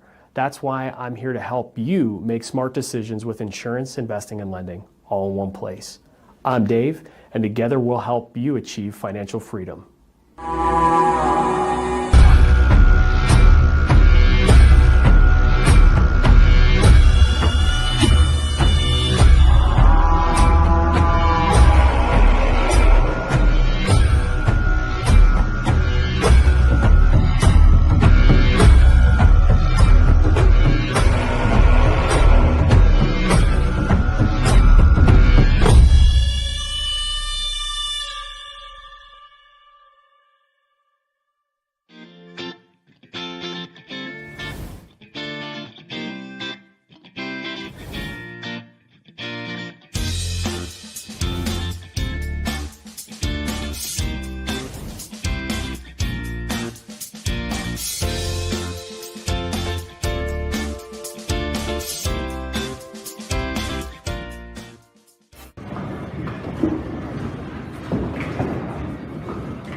And we're back.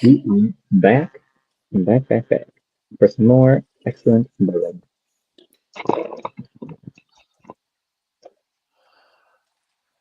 If I was better at impressions, I'd give you a Trump impression. The greatest bowling you've ever seen. Just the best. That you sound like Borat, Tyler. I am probably better at that impression than I am. Yeah. Very nice. Very good. Ooh. But I think she'll take that after the head pin before the commercial break. Yeah. So both players with great shots in right corners out of the break. Yes. Look, we got a chat, team. Good morning, Kevin. More BC content. Yeah. There's people out there who do exist. Oh, Rich not able to take advantage of that double. It's going to be a big hit for Roses. Both of their doubles come to an end there. Mm-hmm. Whereas Pinslayers have an opportunity to put 3 doubles up on the board. Yeah. Yeah, we'll be seeing if there's going to be any changes made now that we're in the second half with a couple players struggling a little bit on the Rosers side. So, yeah. Stacey also may have been waiting for Daryl to get his 14 shots in. Yeah, his raspberry white claw. Oh, shoot. Oh, Christine. When they come in bunches. Yeah. Yeah. That's the same as the game one, right? She had the 3 head pins in a row. And I think it was 4, 5, 6. So Yeah, it's looking eerily familiar. Rose is just a little bit tighter this game. You know, instead of the strikes, we're seeing the head pins, we're seeing the corners, and then the middle misses as well. Nice cover. Let's see if Nathan can keep rolling.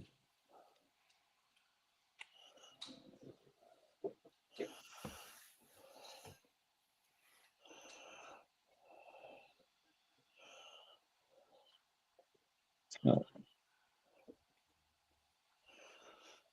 It was out of the hand. Knew it was a little fast, a little left.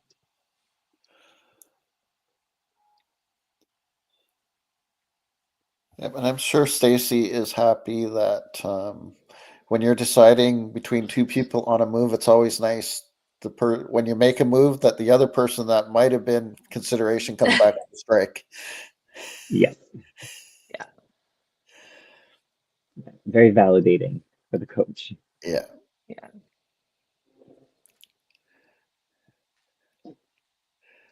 Marcello gets one, so that's going to help.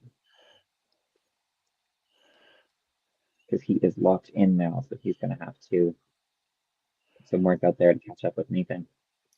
Yeah. Oops.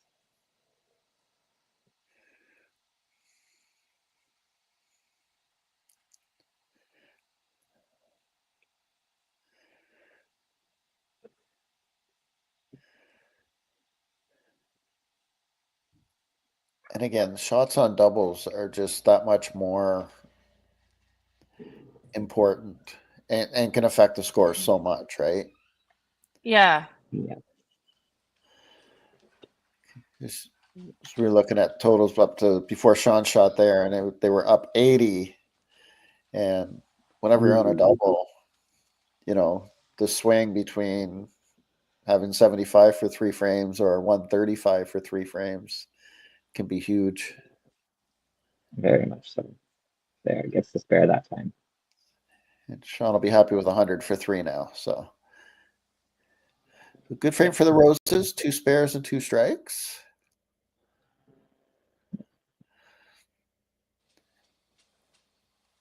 And this is what Pinslayers have done all year long. They've been steady, they've been competitive, just haven't had things much of a shot. Haven't had things go Great their ball way. for Michaela. Same for Parker. Matching strike from Parker. Yeah. You know, a pretty consistent team around. Michaela averaging 286, Sean 275, Adam, who we haven't seen yet today, 244, Carol, who we haven't seen yet today, 230, Kim 226, Morgan 260, and Nathan 258. So pretty consistent team.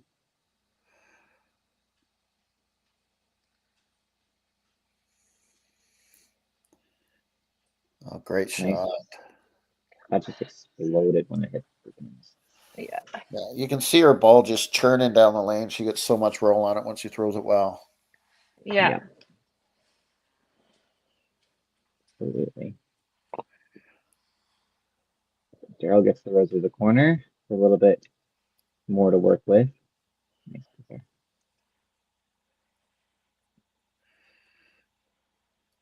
Daryl, just another unassuming player. Came down subbed on Monday night, shot almost 1,300. Oh.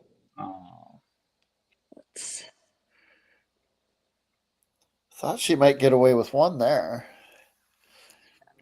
Pretty full. I thought she might carry the left one with that. Yeah. Still, we're on our doubles. Not a bad count. Maybe she'll spare it, you know?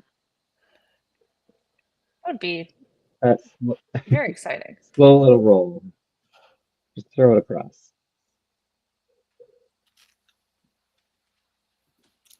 Not quite. Needed an extra bounce. Yeah.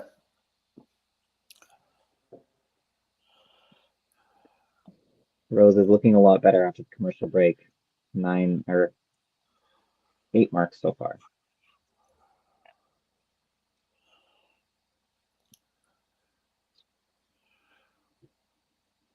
Now it's 9.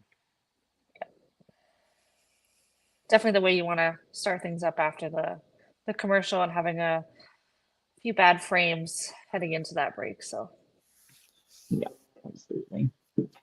And again, just so impressive for Michaela, right? When Yeah. Derek joined the team, Derek just phenomenal on the bottom last year, struggled a little bit start of this year, and instead of shaking up the whole lineup, Stacy just slotted Michaela down the bottom. She's just run with it. yeah, it's pretty amazing to see, especially considering Michaela is so young, right? Like we'll see her in a couple weeks here at U Challenge Nationals, and this year and the next year still in YBC, and then moving up to the adult ranks with the Open. It's pretty spectacular.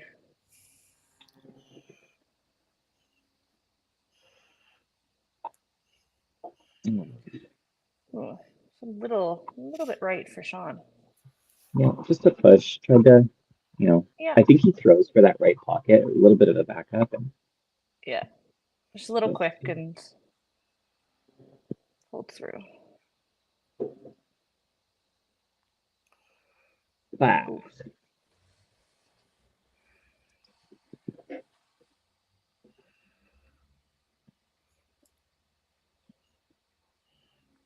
Last 3 frames, and we're looking at about 100.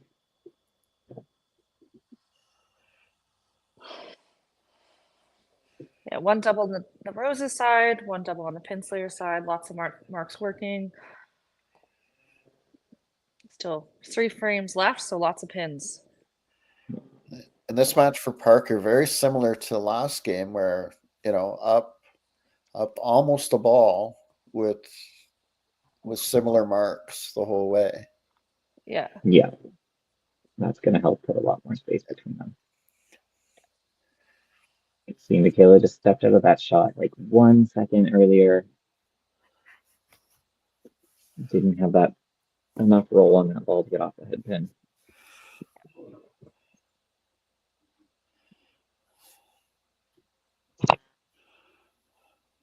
Oh. Power chop for Rich there. Jason's going to hate that you called it a power chop. I don't know, is that as bad as saying Daddy's home? Stacey, I'll think it Daddy's is. home. 6-bagger. Daddy's home when he brought a friend. You really wanted to say that, didn't you? You had that locked I really and did loaded. want to say it. It was locked and loaded. It had to be said in the match with the Calgary team. Otherwise, people are going to think I'm unhinged. Morgan looking for another one. Oh. Oh, great ball for Daryl. Yeah, that's big. Yeah. So important cleanup here for Morgan to stay ahead. Yes. Big double count here. Chance to stay ahead by 13 in her match. She gets them all. A little slider for Ooh. Cello.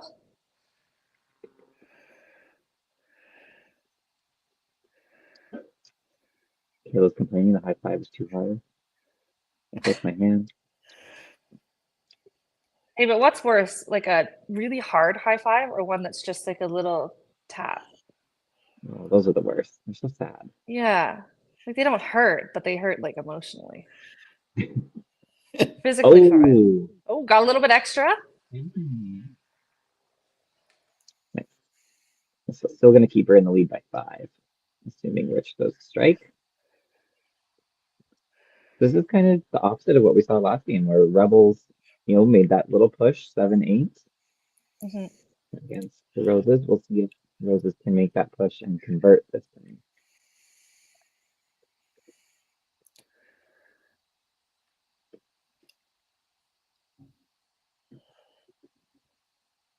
Oh. A little too early with that. Saying I've got it.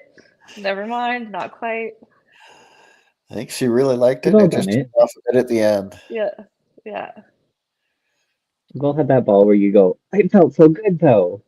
And your teammate looks at you and you're like, but you missed the middle, so clearly it wasn't that great. Yeah, but it barely missed. So it was still good. Yeah. We're all a little delusional sometimes. You have to be. Mhm. Good cleanup for Kim. Yeah. So that match is a lot closer now as well. Very. So the second and third hole matches, I mean, initially we're up by quite a bit, and now it's a lot more interesting heading into those last two frames. So we'll Yes. see what.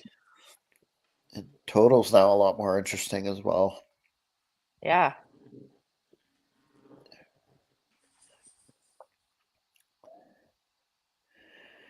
Just tugged that one a little bit, didn't get it out in front of him, it looked like. Yeah.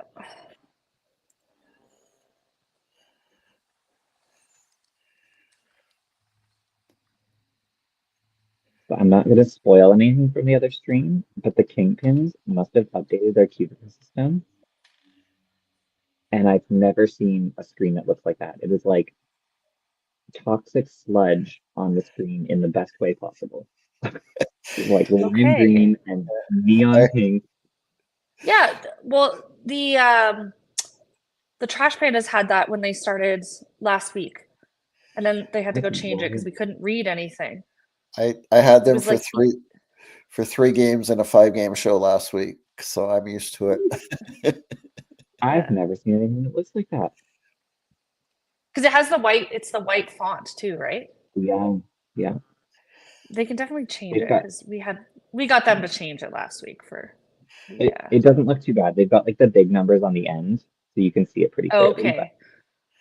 it was not like that when we played Mass. Oh, sorry, I'm like so thrown off right now.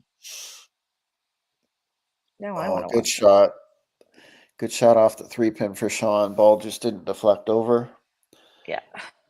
So a clunker frame there for the pin slayers really puts the One Roses in mark. control of their own destiny here. Yeah.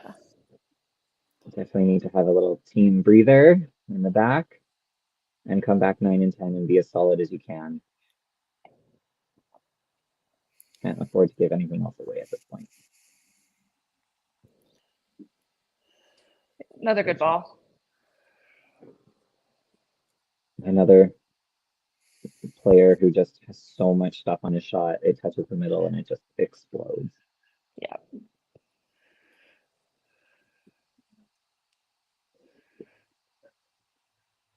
Nice. Great ball from Michaela as well.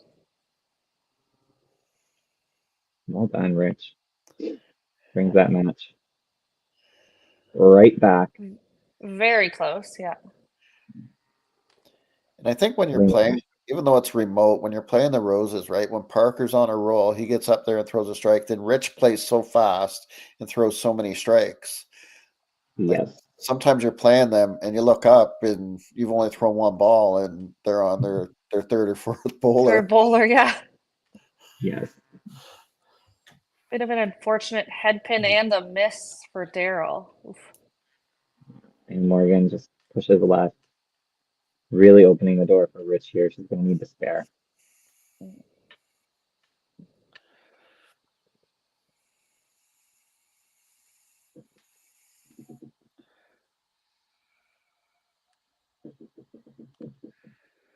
Pin miss 3. Not what you want in the 9th frame if you're trying to steal a match. Oh no. Really tough break.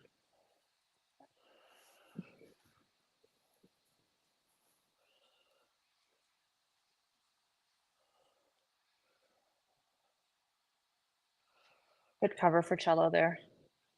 Yeah.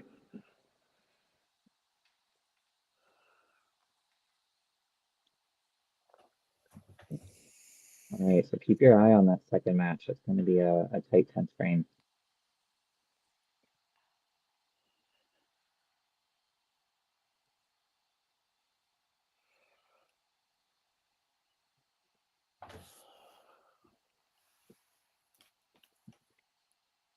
See what Kim can do with her little bit of a gift from Daryl there.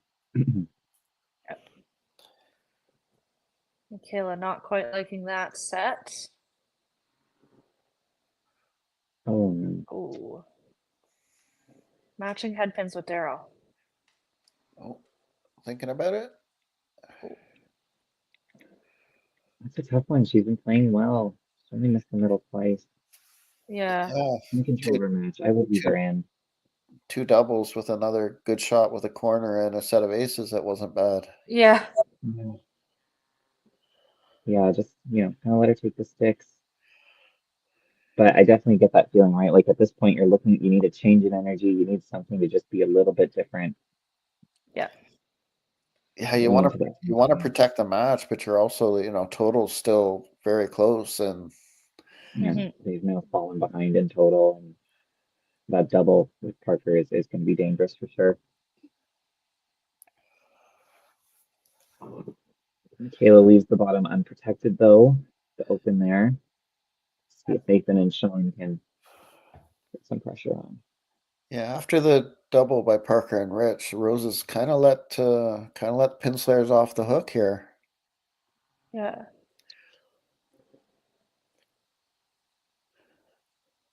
Big shot. Oh, Oh. wowza. I think he thought that was a headbin. I think so Yeah. too. Turned around pretty quick there, and Yeah, I was not loving a lot of that body language. yeah, definitely a gift, that's for sure. Yeah, I think he threw it well enough to bust it up though. Yeah. And this will be a big spare here for total, especially, right? Oh no. Oh. Yeah, that's certainly hurts. Yep.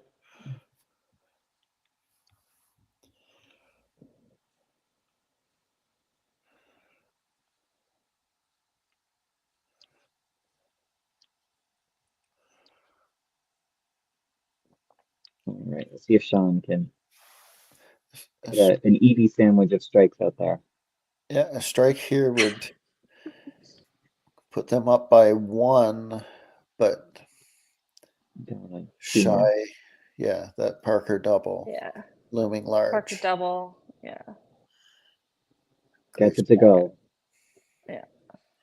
Huge. Yeah, it's going to be interesting. 10th frame. Yeah. See what Parker's going No, to it do wouldn't be a here. Pinslayers game if it wasn't close. That's true. And that top match is not done yet. Michaela still has 272 left. Yeah, Yeah. And you never know what's going to happen, right? So, Parker's needing a good one out of the hand here. Great shot. great ball from Michaela. Yeah. Nice little slider. Knows it was thin, but he'll take it anyways. Yeah. Yep, a punch there could have been devastating. He could have potentially needed to clean it all up.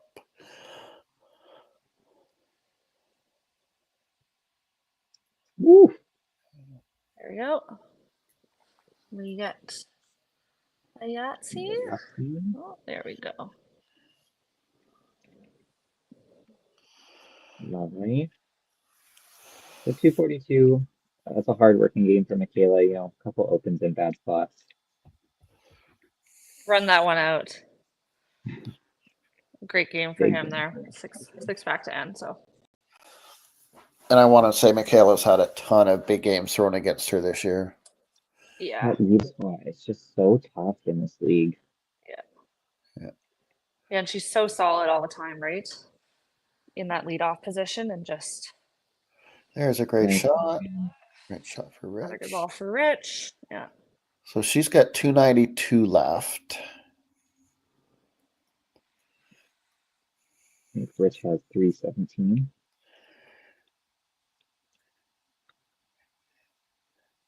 Yeah.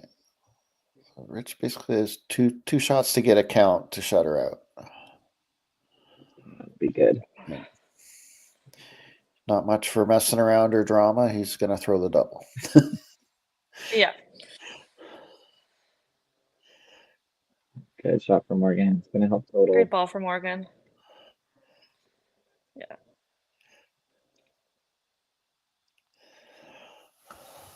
And there's the Yeah. Second point for them. yeah. So this one here, Daryl looking a little dire, but stranger things have happened.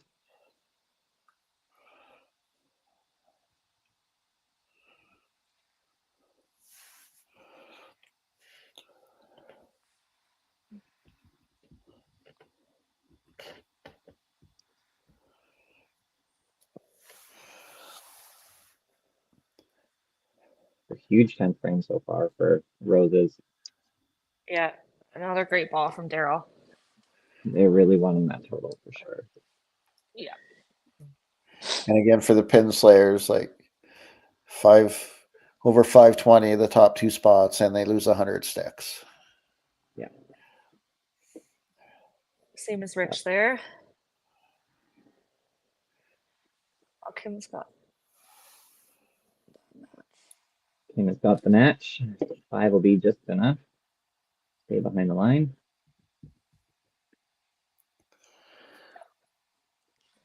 Put a cap on it, Oh, give him a few Marcello. extra points.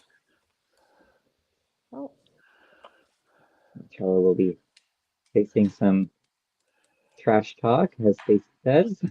I think for friendly that one. trash talk. Yeah. Sometimes you need that, so. So 2 points for Pinslayers. Bacon has got lots on cello here. Just look for a pin reset.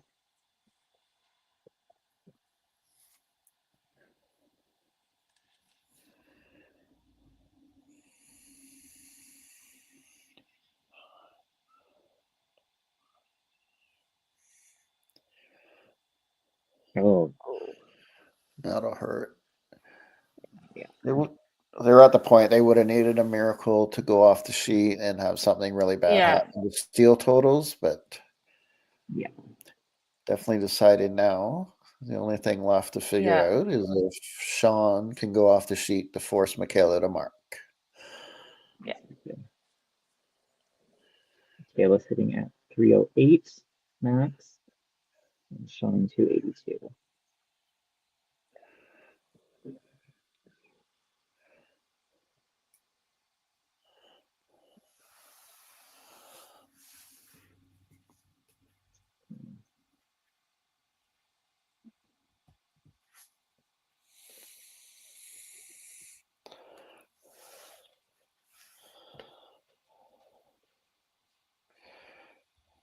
Solid game from Nathan. Probably not the finish he was looking for, but Yeah. definitely did what he had to do at the start of the game to get that point.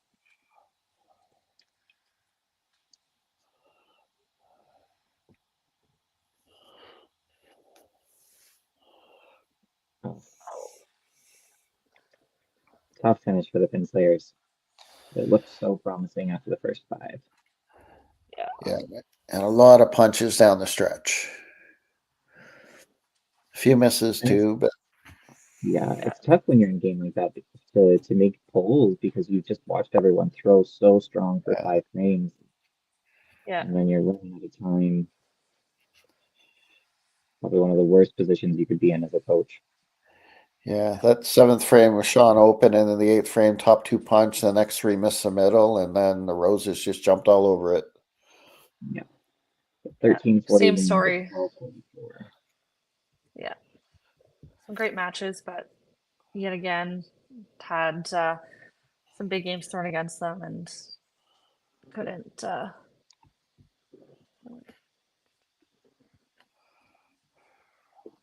right, we'll wait for our coaches to come back here.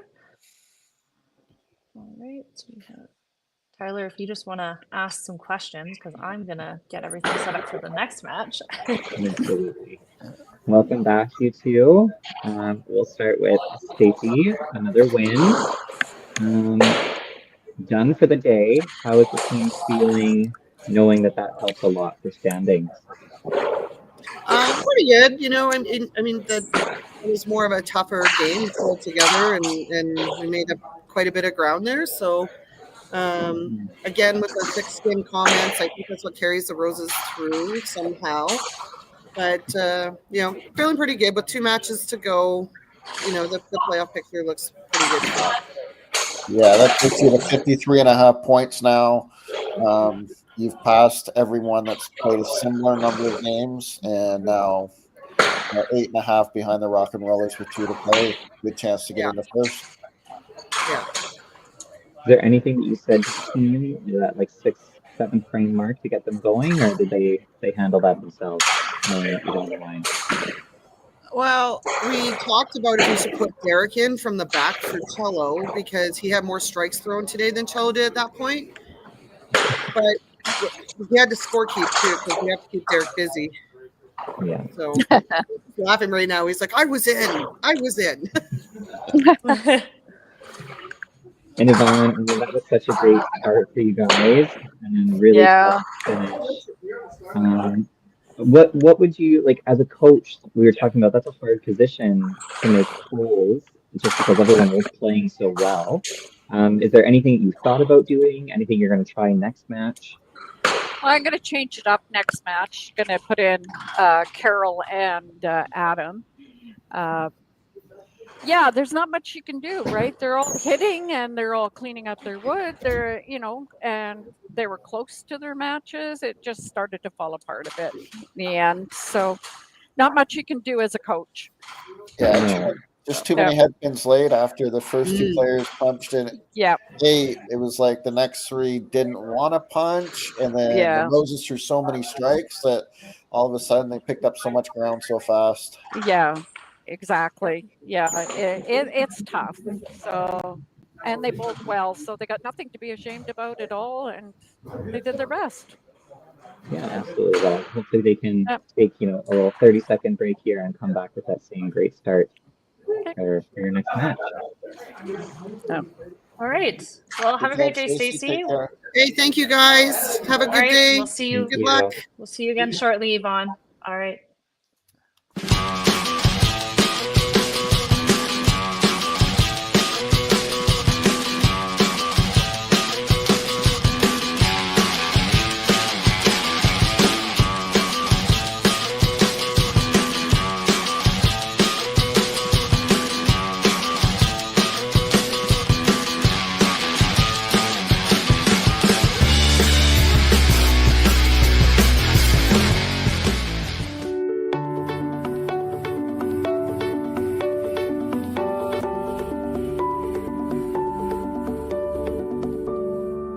Cargill is proud to be supporting a truly Canadian sport like 5-pin bowling. We look forward to watching some great competition from many competitors and bowling centres across our country. With hundreds of locations across Canada, Cargill is committed to helping the Canadian farmer thrive. Whether it is selling commodities, getting agronomic advice, fertilizer needs, crop protection, and marketing expertise, Cargill is here to help. So please enjoy this bowling. Thank you.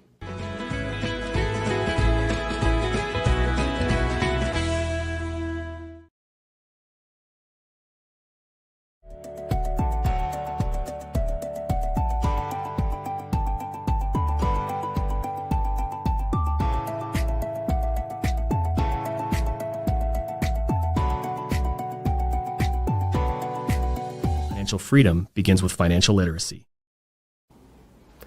Hi, I'm Dave, and I'm thrilled to be a sponsor. My journey began as a teacher because of my deep passion for education.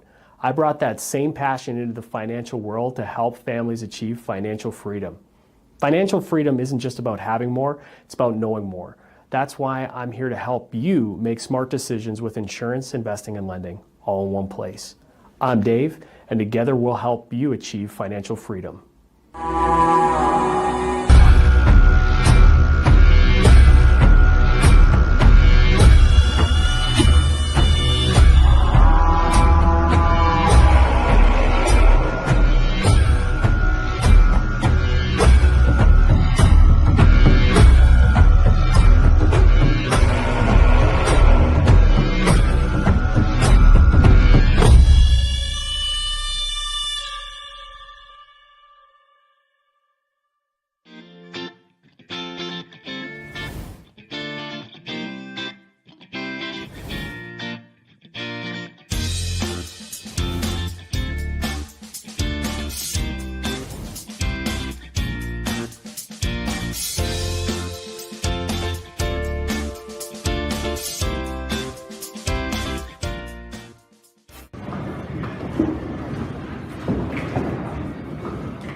Tyler just back in the nick of time.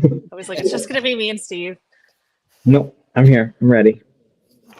Good to go. All right, so back for match 3 of today with the Pin Slayers back in action again, back to back, and we have the Eclipse joining us. A lovely BC match. Anything you guys are looking forward to this match? The rest of the day, get to see the Eclipse. Well, with 2 games left to go, the Eclipse, and 3 for the Pin Slayers. As we mentioned, the Pin Slayers with 31 points would have to win out to get to mid-50s, like to sweep it all. So they're starting to look in a little bit of trouble. And, unfortunately, this game could have implications about staying out of the second last place in the standings. And when you look at the roster and the scores teams put up, that's scary. Yeah, especially with some of the huge matches that they've thrown and just unfortunately lost those, say 5-3, 6-2, 7-1, even though they've had 1,300, 1,400 totals. So, yeah. All right, well, with that, we'll bring our coaches in here.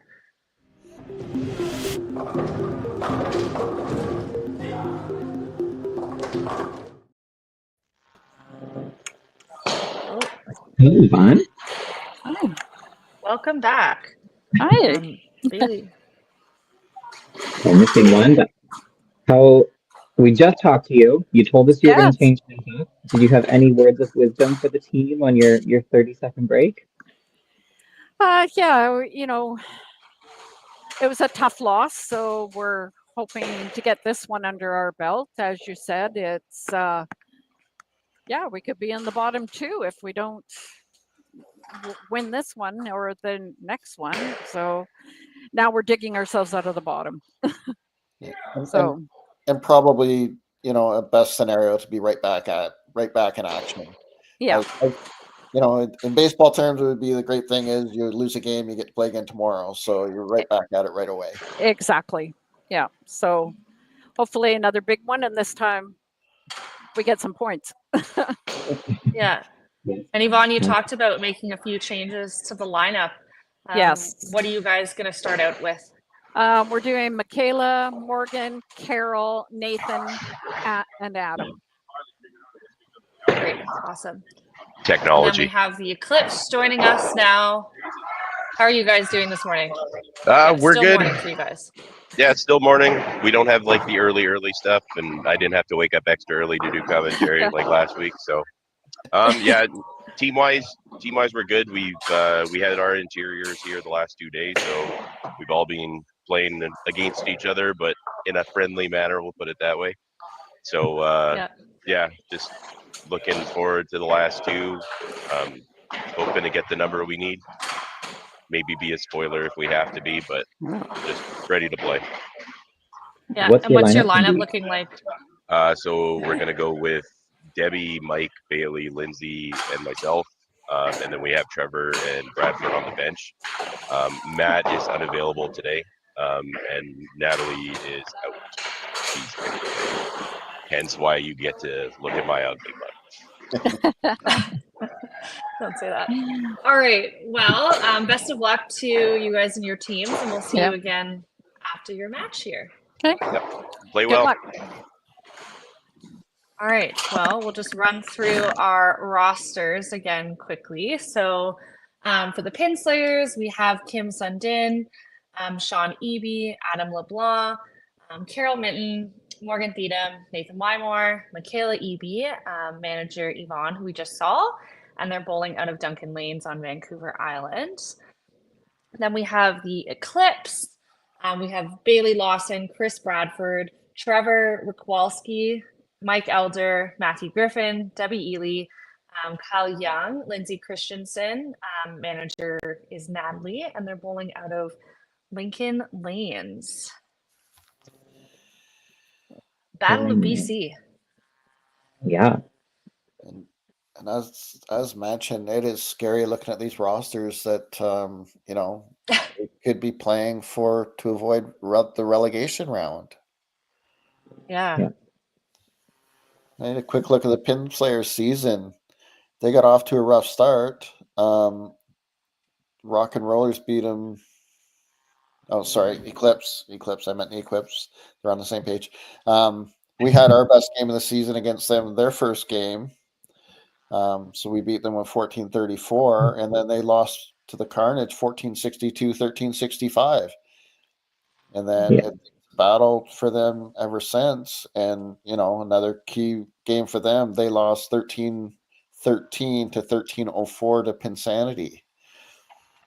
So, like, you look at their roster and the talent up and down, it's scary, both these teams. Absolutely. As much as we say it's a small community, it's a small community of very, very good players. And unfortunately, we just, because of the volume of good players that we have in the country, we have to introduce relegation, and you're going to see new faces and new teams. It's exciting though. That's what we want to see. Want to get as many people involved competitively as we can. Yeah, and there's so much demand, right, from around the country of people wanting to get involved. Like outside of Ontario, there aren't a lot of top-notch players that, I mean, there are some, but most of them are playing in the league. Yeah. Lots of people saw this opportunity and they jumped on it. Yeah, because I mean, you think about, say, the depth in pretty much any province, right? There's lots of good bowlers, and you're not necessarily seeing everybody all the time if they're not qualifying for open singles or on one of the teams, right? You look at some of the provincial championships, like in Alberta and BC and Ontario, like the depth is crazy at those, and you're only having one team that's going to national. So it's great we get to see more faces week in, week out with the league.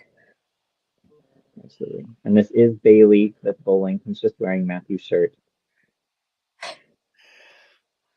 For anyone at home, I don't know. Does he want to be Bailey throwing a head pin, or is it Matthew throwing a head pin? It's the excuse for anything that goes wrong. Oh, it wasn't my shirt.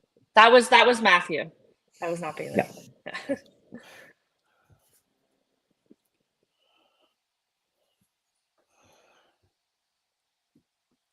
But yeah, a little shakeup on the Pinslayer side. I think this is the first time we haven't seen Sean down in the anchor position, but definitely a strong player to have sitting on your bench to come in and steal some points if you need.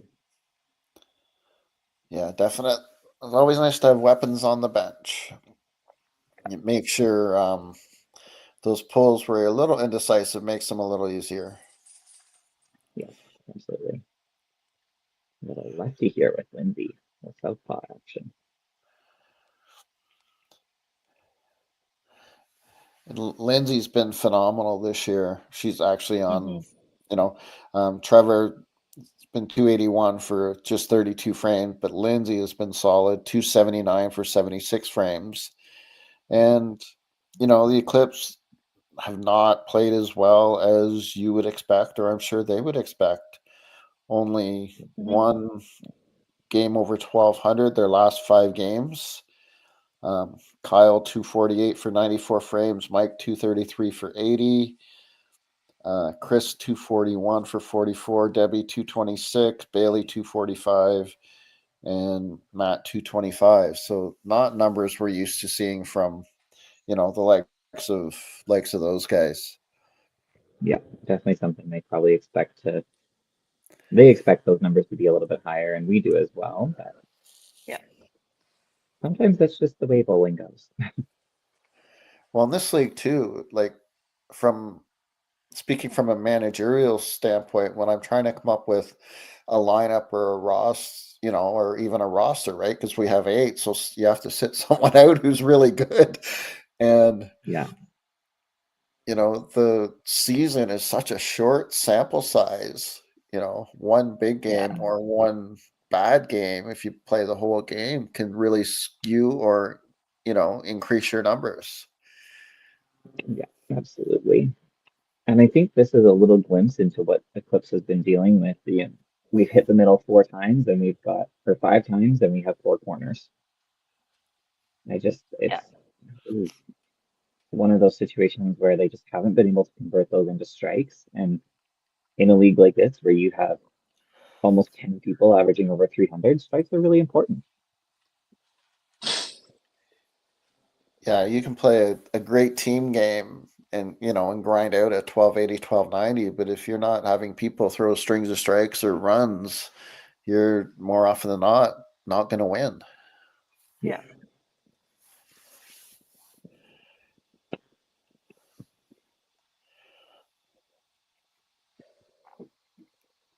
Debbie just struggling with that spare 2 frames in a row now.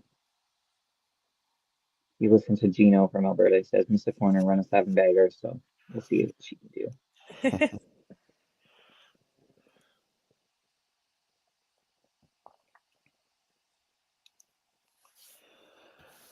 So after the first game, Pinslayer's now with 31 points with 3 games to go. Looking at standings, the Thunder 29.5 with 4 games to go. The Venom 30 with 4 games to go. The Eclipse with 30 with 2 to go. Yeah. So, Yeah. and then after that, you get up to the Trash Pandas are currently in 6th place, but the Roses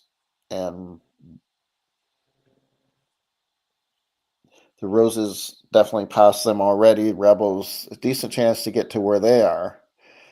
But, Pin Sanity, unfortunately, just 17.5 points with 2 games to go. Yep. And they still play the Venom and the Carnage. So they look like they're going to be in the relegation round, likely. And then, one of these 2 teams, along with 2 other decent teams, are fighting not to be in that last spot with them, potentially. Yeah.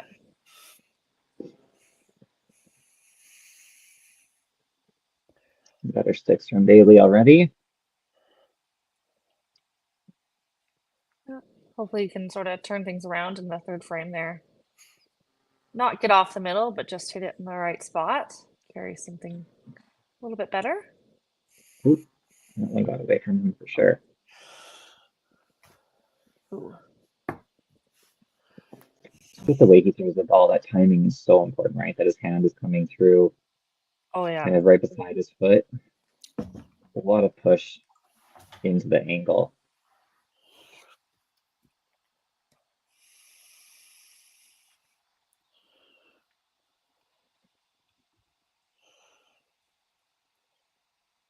Much better from Adam. Great ball. Better frame for the Pinslayers there. Yeah. To pick things up a little bit. Trying a different strategy. They're not going to come out so hot, and they're going to try and pace themselves. Slow burn the whole way. Yeah.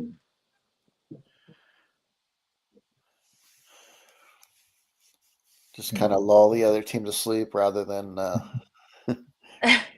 come out Set a fire blasting under it. their bum. Yeah. Yeah.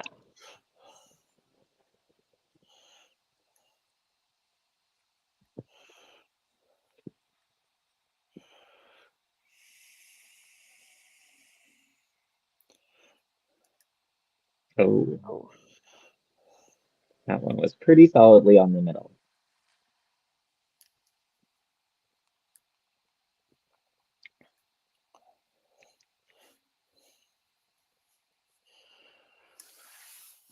Kyle obviously making the move from Manitoba, big addition to interior BC.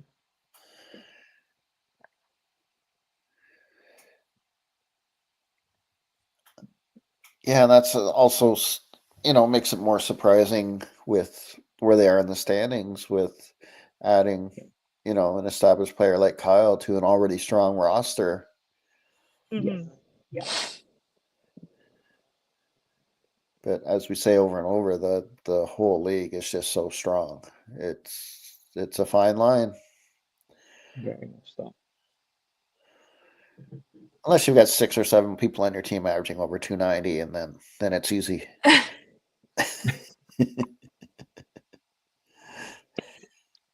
There we go, Debbie. Much better. You don't need to spare him if you knock it down on the first one. If you can't hit them, don't leave them. Exactly.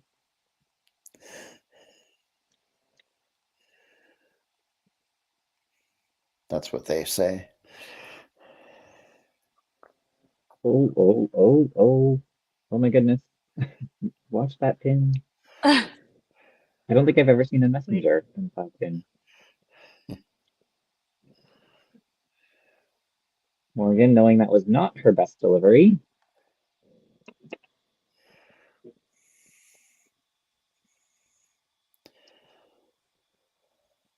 The second missed 12 spare we've seen today. Yes. All you YBC bowlers that are watching, go practice your spares. Do not miss your 12 spares. Oh, Morgan with the chance for the TV shot. Everyone get your toonies out. Hey, I did watch someone make it on Friday, so.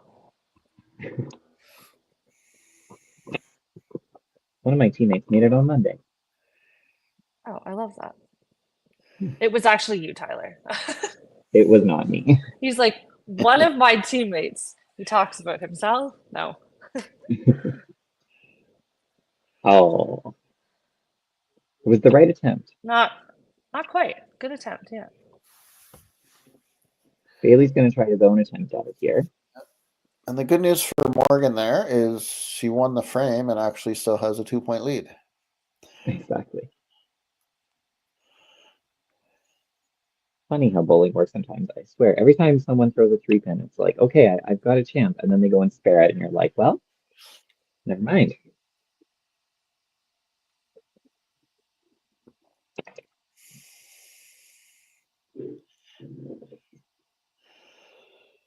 Bailey, if nothing else, is getting better every frame. Yeah. 8, Way to find 10, the positive. 11. Yeah, Baby steps. You got to find the Fun. positive somewhere. that's true. Nicely done. That's a great shot. Better ball for Lindsay there, yeah.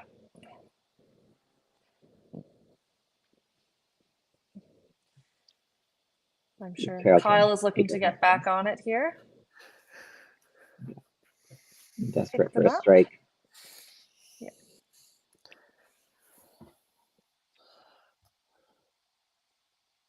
Much better. And both Good of them, ball for Carol as Carol. well. Nice carry Just for there. her.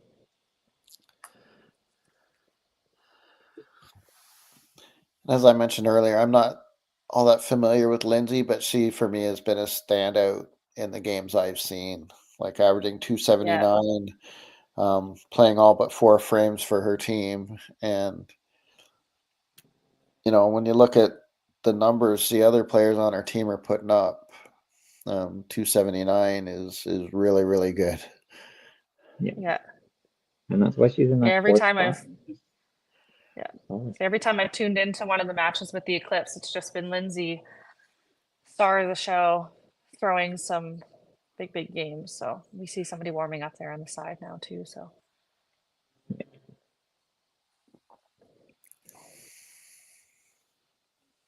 I would imagine that Kyle is probably managing in place of his partner. And I don't think, is afraid of making changes. oh,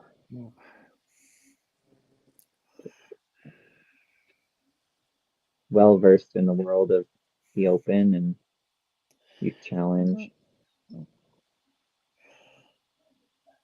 I want to say Bailey's been a player manager in the past, so maybe he just, I'm not sure, the dynamic there just became like I'm amazed that people like Shane Chafe can do it and do it well because yeah. I know as a manager I've got so much on my plate. If I was trying to bowl at the same time, it would be a lot. Yes. Yeah. Running that many numbers and comparison and trying to just get a feeling.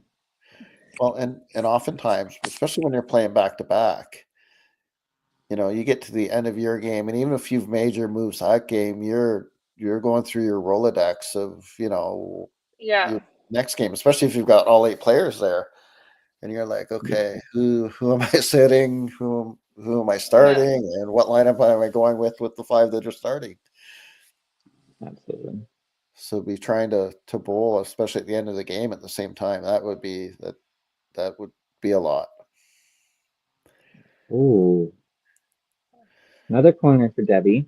Kayla gets her spare.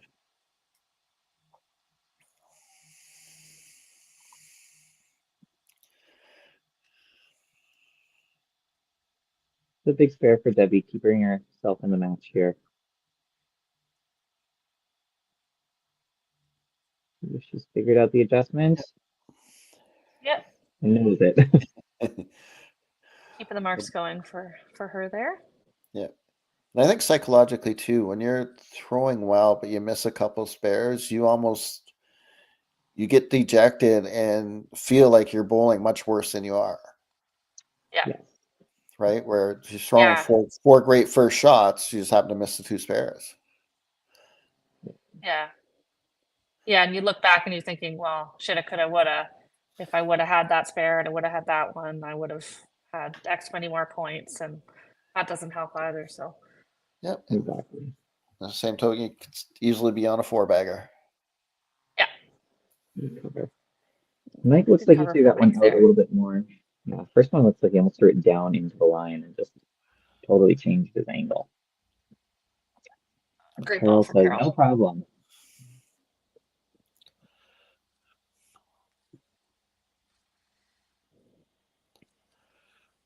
Bailey's looking to make a few gainers this frame, get things going for him.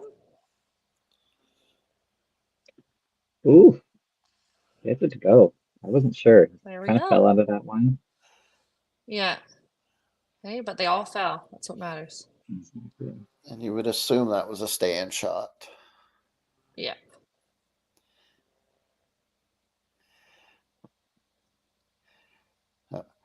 As a manager, Ooh, Nice like push for Lindsay.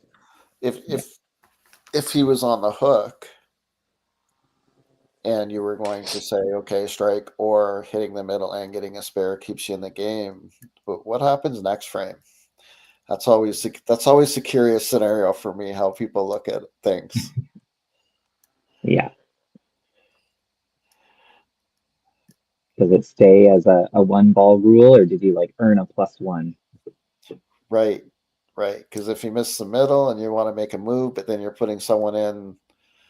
Now, the difference here, of course, being you can practice on the side, you're always leery of throwing someone in who's working on a strike because you don't want to lose that count if they throw a bad shot. Yes. Yeah. But sometimes it's just the feeling too. I mean, our team did it once. We pulled someone on a strike, and I think we had about 6 messages that was, "Oh, did so and so get hurt? Did so and so get hurt?" But sometimes it's the feeling of the situation, right? You're like, yeah, okay, that was a good ball, or we got the strike, but it's just not what we need. Yeah, and that's how I find coaches / managers get strung along. Where if the next frame he misses the middle, but you leave him in for the spare shot, and if he gets a spare, or even if he gets tapped, you're like, okay, that was a better shot. We'll let him go again. And then if he punches the next frame, you've gone 2 extra frames longer than you probably would have. It's the things we think about. And Debbie leaving another corner again.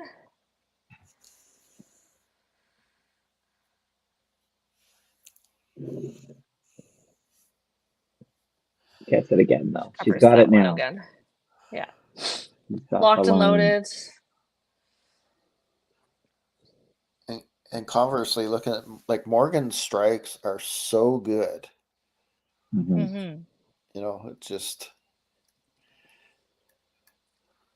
you always feel like she can go off on a run because her good shots are so good. Yeah. Mike showing that great shot that we all know from him there. Yeah. Bailey did indeed earn himself another shot.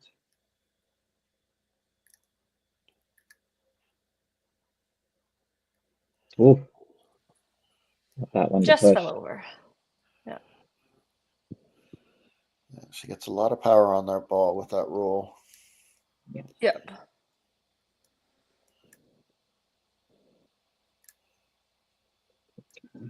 Ooh. Yeah, that one felt like a little bit of a self-rotation. Yeah. Yeah, not unexpected, Kyle. Yeah.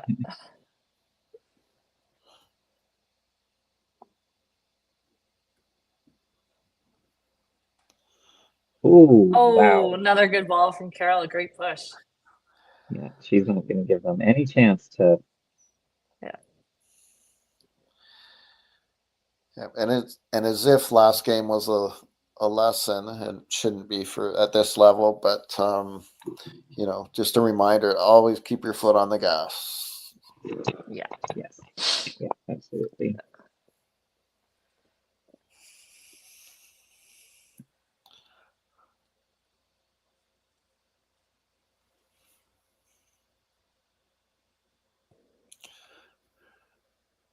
Another great shot for Nathan. He's been on fire today.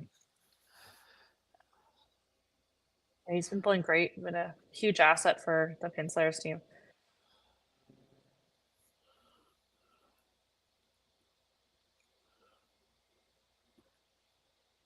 Great cover for Lindsay.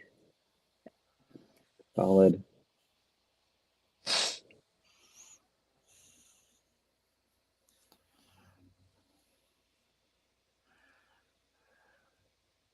Oh, nice shot.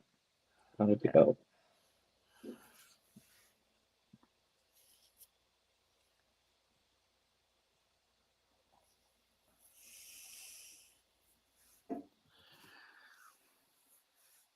All right, little half here.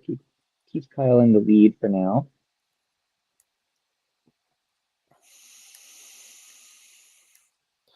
Oh. Just cut through. Look good. The Pinslayers will be 589 with 2 doubles, 2 strikes, and a spare to count. Eclipse 487 with 2 spares and a strike, heading to break. Great.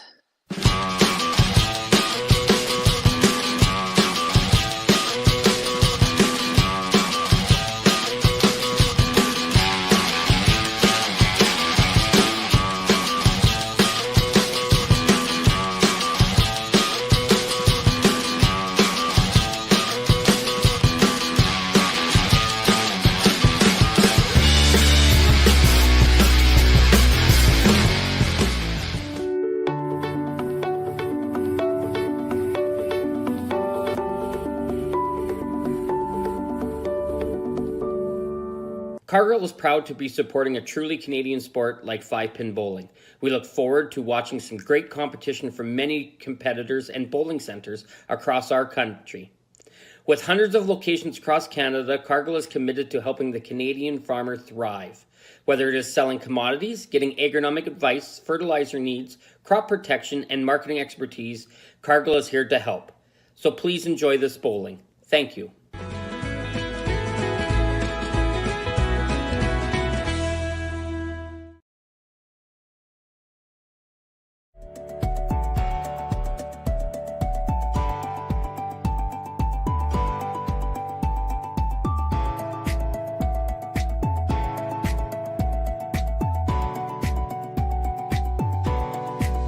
Financial freedom begins with financial literacy. Hi, I'm Dave, and I'm thrilled to be a sponsor. My journey began as a teacher because of my deep passion for education. I brought that same passion into the financial world to help families achieve financial freedom. Financial freedom isn't just about having more, it's about knowing more.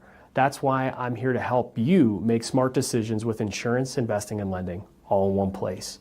I'm Dave, and together we'll help you achieve financial freedom.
And we're back again.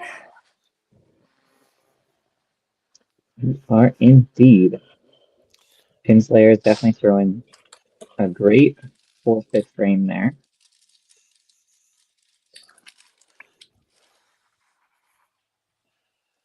If Debbie can break this corner pin first.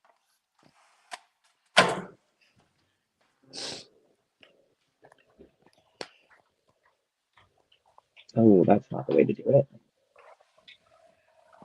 I mean, she did break the curse, just not in the She way did. we were hoping. Hmm. You weren't specific enough. That's all it was. Apparently, I will work on that.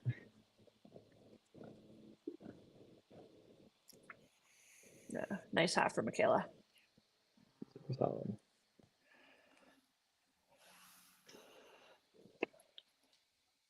As we talked about, important game for both teams. Pinslayers would have to win out and almost take all 24 of their last 3 games, I think, to make the playoffs. But again, they play the Mayhem last game of the season, so if they win their next 2, that can be huge. Yeah. Conversely, a couple of bad games, and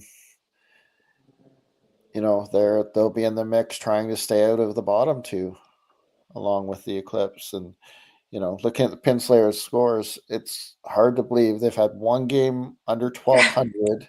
They've had 4 1200s and 4 1300s, and could be looking at possibly being in the bottom 2 and playing in the relegation round to stay in the league. It's making every game important, though, right? Even at this point Yeah. where teams maybe aren't looking for playoff spots, they still have something to play for. Yeah. Ooh, Want to make good sure. stuff. And we know Kevin from the Thunder's watching. The Thunder, another interesting team, just 29.5 points through 8 games. But with 4 games left, they still play the Venom, Mayhem, Rebels, and Misfits. So some important games for sure. Yeah. Yeah. And when you're playing teams you're chasing in the standings, the points are almost worth double. Yeah, exactly. Every point you get is 2 that they don't, pretty much. Yeah. Nice. Good cover from Bradford.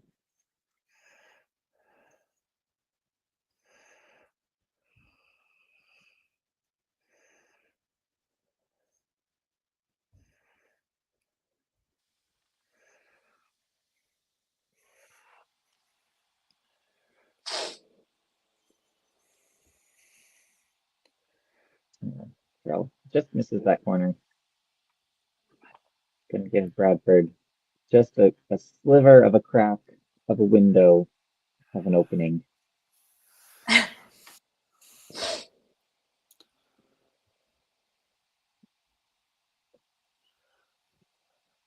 And Lindsay's, just, kind of pacing along with Nathan here. Nathan's getting the strikes, but she's certainly not letting him get away. Keeping herself within striking distance.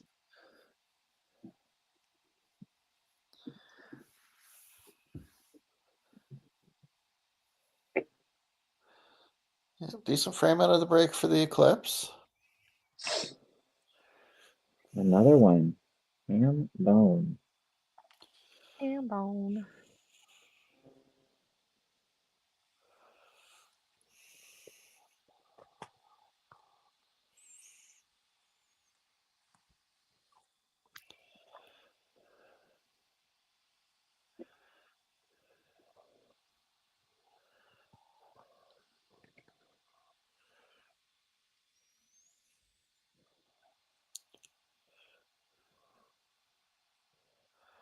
Wow, great shot.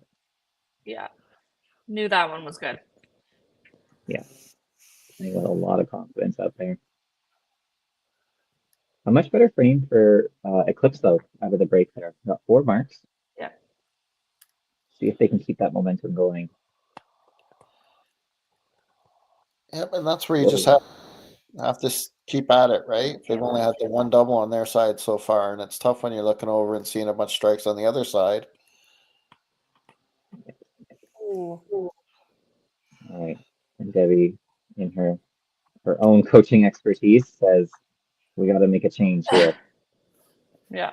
Hit the middle 7 times and you get 1 strike. That's a tough position to be in. Yeah. Trevor coming in for Debbie.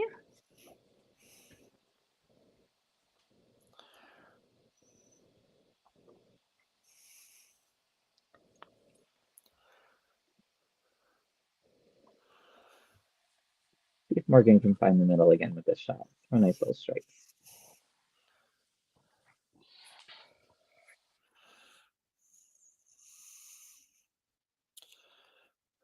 That was a lot better. Instructions were very clear there, Tyler, so she got a strike. I made sure to be very explicit that time. You got to do that every time. And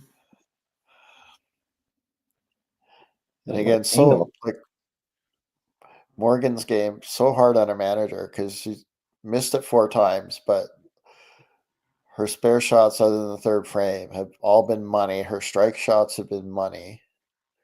Yeah. She's up in her match a little bit. Yeah.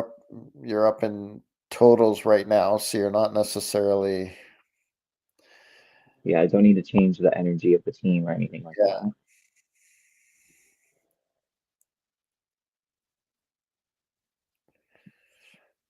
Carol bounces back. Miss a corner, run she got 6 left. And also knowing that Mike, when he's on, can throw a bunch of strikes as well. Yes. Yeah, absolutely.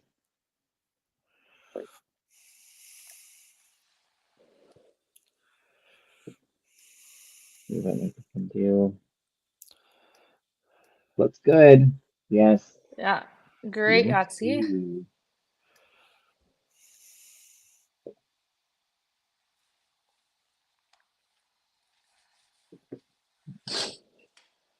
Got that tangle sorted out. And throws a bomb. Yeah. Good turn. Do you find tangle Typical shot. distracting or do you find it helpful? I find them more distracting when they're on another set than on my own. Like in my peripheral, because I'm just like, well, okay, I'm just taking a little bit more time. On another set, I find them really annoying. I didn't used to until it got in my head that it could be a distraction, and now it is a distraction. So Bradford's lighting it up, coming off the bench. Depends whether you're the one that has to go fix them. Well, yeah, that's when the trash panda's playing. You see Curtis run to the back to fix a tangle for his own team. Wow, Nice pushes push for again. Lindsay. And I want to say Lindsay's had some huge games thrown at her this year too. 279, and she's 4-4, I believe, match play. A good cover for her to keep the marks going.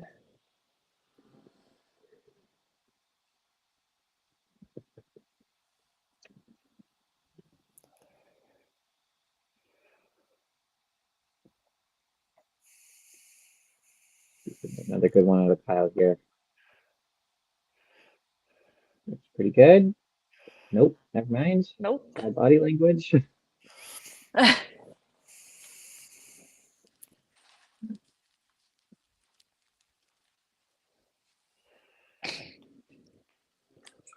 Again, the Eclipse hit in the middle a ton, just the one double so far. Yeah. And lots of lefts. Lots of headpins too, unfortunately.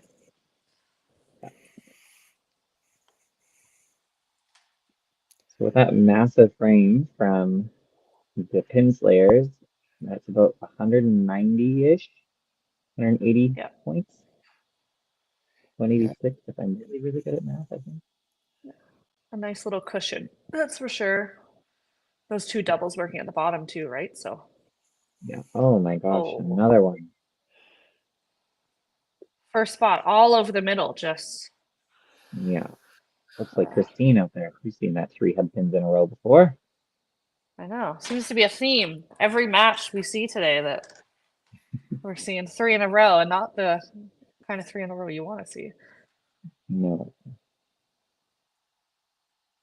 Especially with the scoring system. Looks like he didn't throw any balls after that. Head pin, Yeah. head pin. Michaela is like, why is Good that so cover hard? for Do Michaela. it on the first one. Yeah. I want to strike again. Yeah. Way more fun when you only throw one ball. Way less tiring. Yes. So big shots here for Morgan and Mike. Just 8 pins separate them, both on strikes. Yeah, another Like bomb for upstairs. Mike. Yeah. Just got a little bit more lift, a bit further out on the lane. Ooh, just Morgan pushing.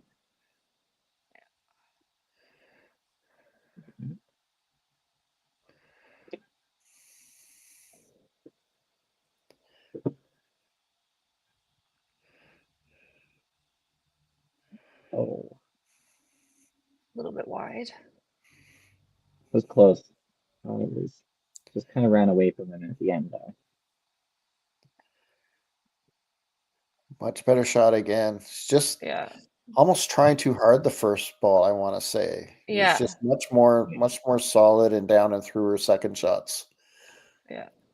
Great finish on the second ball and Right. just carries everything like we know she can. So, Yeah, her and Michaela kind of playing the same way. Like that, you know, that first one you just really want to strike. yeah. Throw the second ball first and get your strike. So, oh, Oh, Lindsay another tapped that time. corner. Yeah.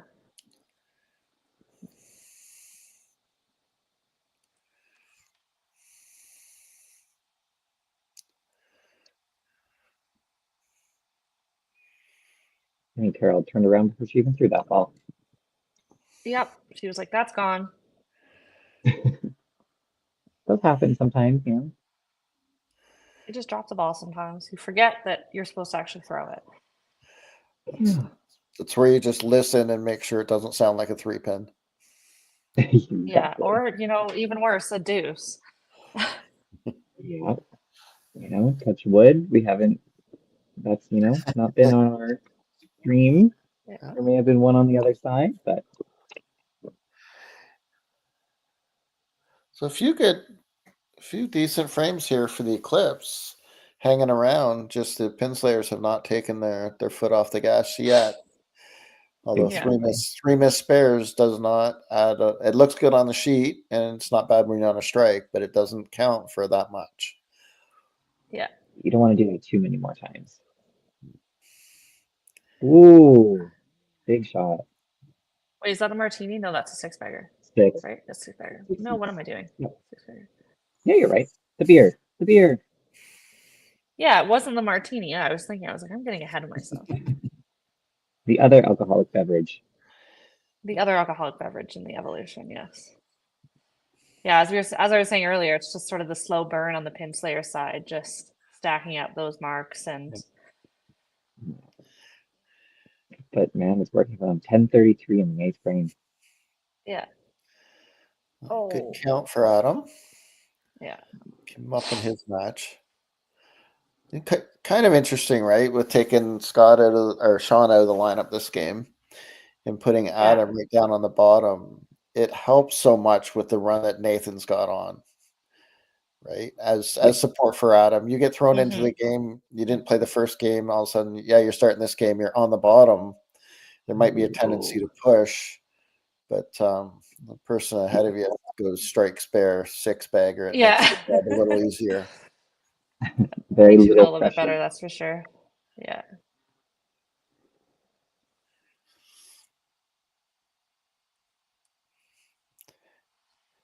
And so oftentimes the fourth player is so important, is taking the heat off the anchor player. where the fourth player can be solid, or especially, and not necessarily even in the 10th frame. If your team's having a rough frame, your fourth player throws a strike. It's kind of handing the reins over to you. Yeah. Very There's much that an great underrated. shot from Michaela. Much better.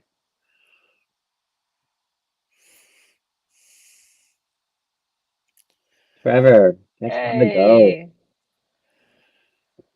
Hallelujah. Yeah. Finally split the middle in the first hole, first spot. So Mike looking to stay up in his match here, working on the double.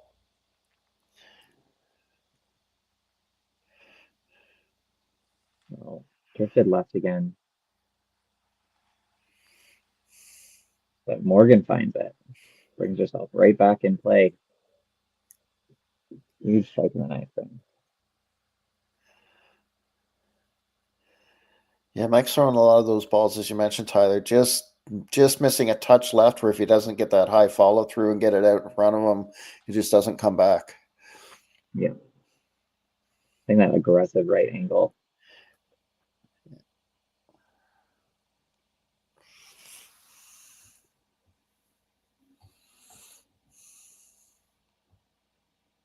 Oh, why not? Why not cherry the 3-pin?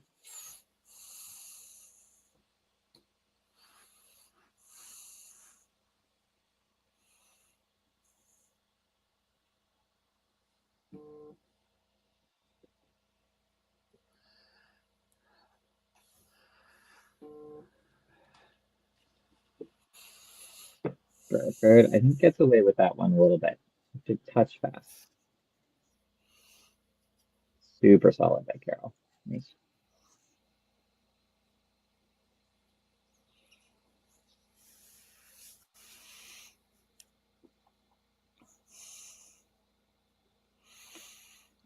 Oh, woo.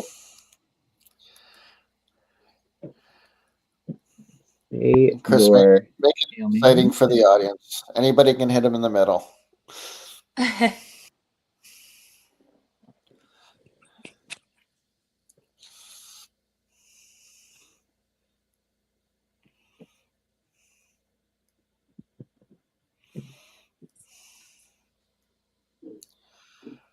Another one. Now's the martini. Yay! The other alcoholic beverage. The 007. Another spare. Just keeping it solid. Yes, Lindsay's grinding out a decent game with just 2 strikes, and when your opponent goes strike spare 7-bagger. Yeah. Adam looked a little quick there. Chance for Kyle to come. Nope. Oh, spoke too soon. Yeah. That is not the pattern you want to see.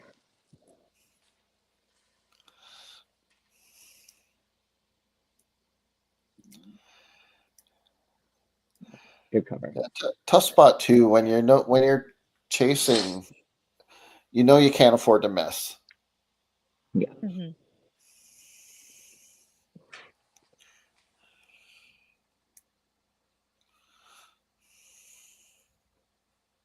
Total very handedly in the Pinslayers side here, but Mike has a chance for his match.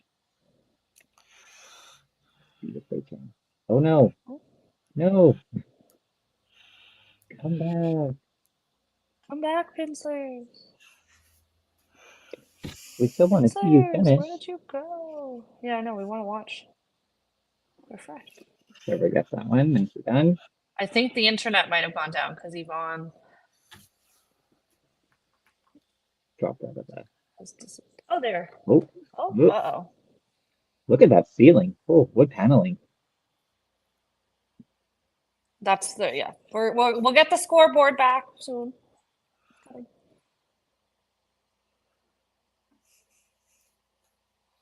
That rustic cottage feel.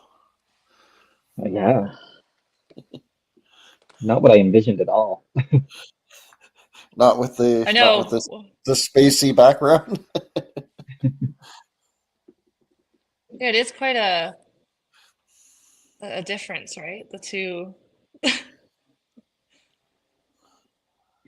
I'm guessing Michaela went strike head pin 5. I don't know what that would have given her, but she certainly had enough to beat There they are. Debbie Trevor combined. 258 to 228. There So we they go. fought back, brought that one within 30.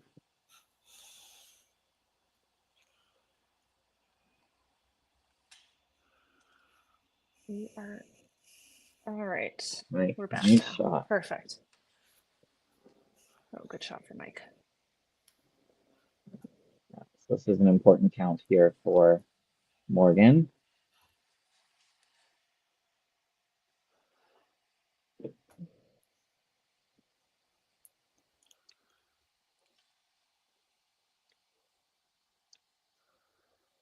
Yeah, with 267 left. Mike throws another one here. He can make Morgan throw this strike. Yeah. Oh. Wanted it too bad. Big sticks, though. Definitely need to take 5. Oh, Morgan bomb. Like she wasn't even worried about it. Yeah. 44. 31. So that match is over and going to go to Morgan as well.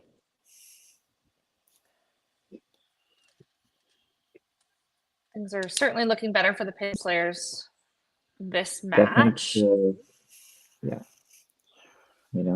Steve manifested it, said they were going to need to sweep their next few, and they're starting off on the right track here. Yeah.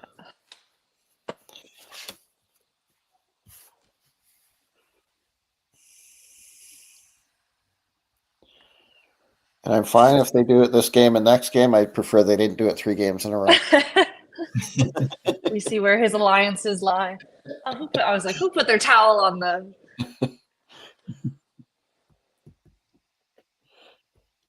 Nice, great ball finish from Morgan. Great finish with the ham bone.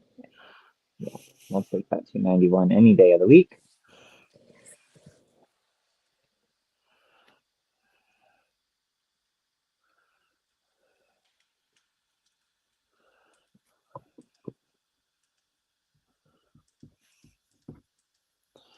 Lindsay gets one to go.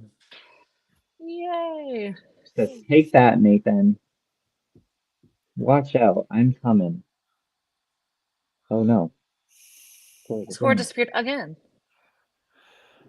We know that Carol had the match over Bailey. Yeah. We know they're having some network issues on the Pinslayer side, so. Which never happened in the second frame. No, always the Yeah. same thing.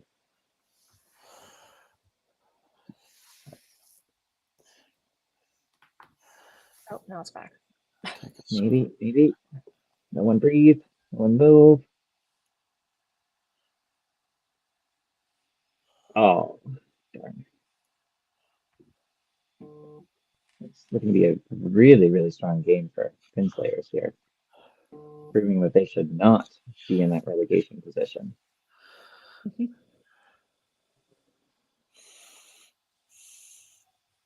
Well, just sliding it to the left side again there.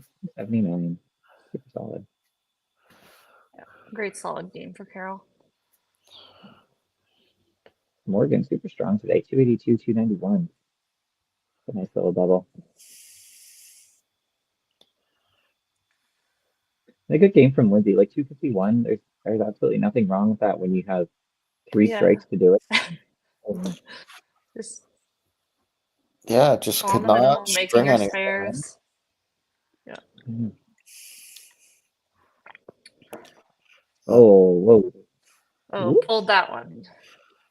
Yeah, the 400 drama was over early with that shot, but Yeah.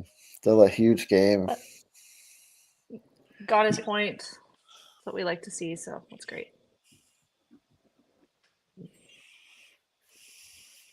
Got it over 1,400 too. Did the hard work.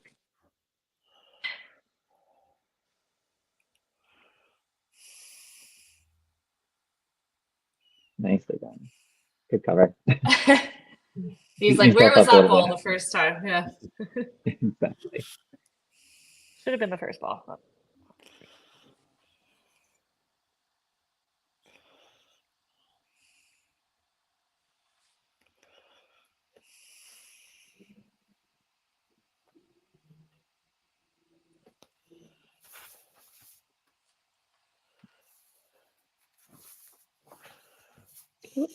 Wow, that's an excellent 370.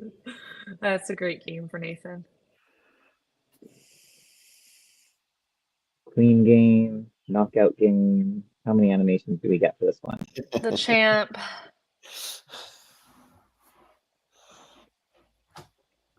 Just the two. Oh, I thought there was going to be one more. What other one did you think you'd get? Like a 400 one? No, not a 400 one. Like a. No, don't they do the high high score? Oh, I game guess one? they had the champ. Yeah. That's the champ one. Yeah, I was gonna say. Yeah. Okay. And Adam's just going to wheel it home. Yeah. Not enough. A big 8-0 for Pinslayers. Yeah.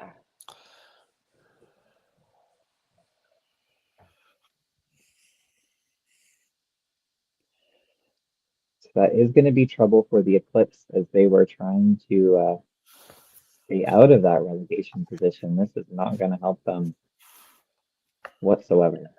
No, because they stay at Same 30 as- points with just one game left against the Rebels. Yeah, and you're certainly going to have the Rebels coming out looking to take some points, especially after the loss this morning. Yes. So Yeah. Excellent game from Pinslayers. That was an expert class. huge match, and we're able to take some points there. Didn't unfortunately lose. So, well, we'll bring our coaches back in here. Ty, if you want to lead the Q&A again, that would be great. Yeah. Hi, Yvonne. Thanks for jumping in. Hi. Exactly the answer that you guys needed. Yeah, for sure. You gotta be proud of them. Time we got. Yeah, it was a good match. It was time we got 8 when we thought 300. So Yeah, can't do anything when we're getting punches and everything seems to be falling on the other side. Like the start of the game, we were playing the side of the pin. We had 8 corners in the first 4. Like yeah, can't take anything away from the way that the Pinslayers played. They kicked the crap out of us, so good on them. But Yeah, you guys were all over it there. Yeah. Halfway there, Kyle, and you were the only one that had a double. And then you're looking at the other team, and Nathan strikes pair 7-bagger, and then another triple, and a couple more doubles against you. It's hard to catch up when you can't get strikes. It's one of those things too. It's you're close, and it's just that half an inch off that just would push something out, and it's not. So we're putting it where we need, but nothing was going our way. But hats off to Pinslayers for a great game there, especially Nathan. Nathan running the train there, helping the bottom. So he finally got a point by throwing a 300 game. It's the first time. Every time he's thrown a 300, he's lost the match. So Kyle, you guys talked about maybe playing a spoiler. You're going to go and try and do that against the Rebels. And we'll see you in the next try to finish off with our heads held high. Yeah, exactly. Yeah. And Yvonne, thanks for your game today. An excellent finish, and we'll see you on your next round of matches. Yeah. 2 weeks. Amazing. Yep. Hey, Awesome. Thanks. All right. We'll see you again, Kyle, very shortly. Run those.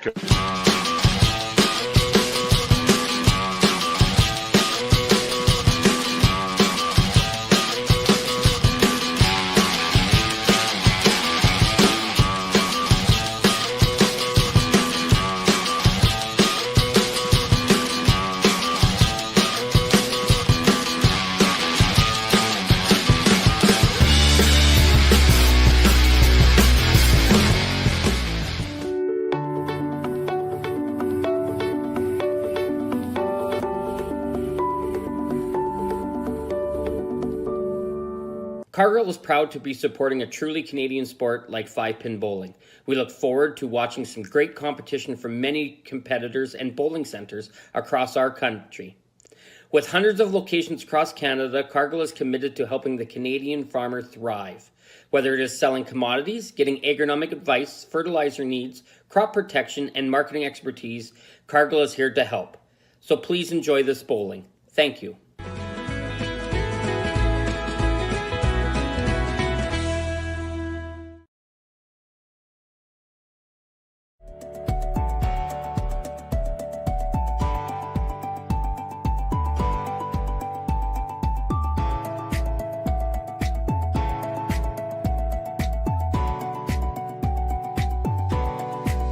Financial freedom begins with financial literacy. Hi, I'm Dave, and I'm thrilled to be a sponsor. My journey began as a teacher because of my deep passion for education. I brought that same passion into the financial world to help families achieve financial freedom. Financial freedom isn't just about having more, it's about knowing more. That's why I'm here to help you make smart decisions with insurance, investing, and lending, all in one place. I'm Dave, and together we'll help you achieve financial freedom.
All right, so we're back for the final match of the day. We have the Rebels joining us again after a couple hours off, playing the Eclipse, who are looking to make some gains after the tough loss against the Pinslayers. So with that, we'll bring our coaches in to chat.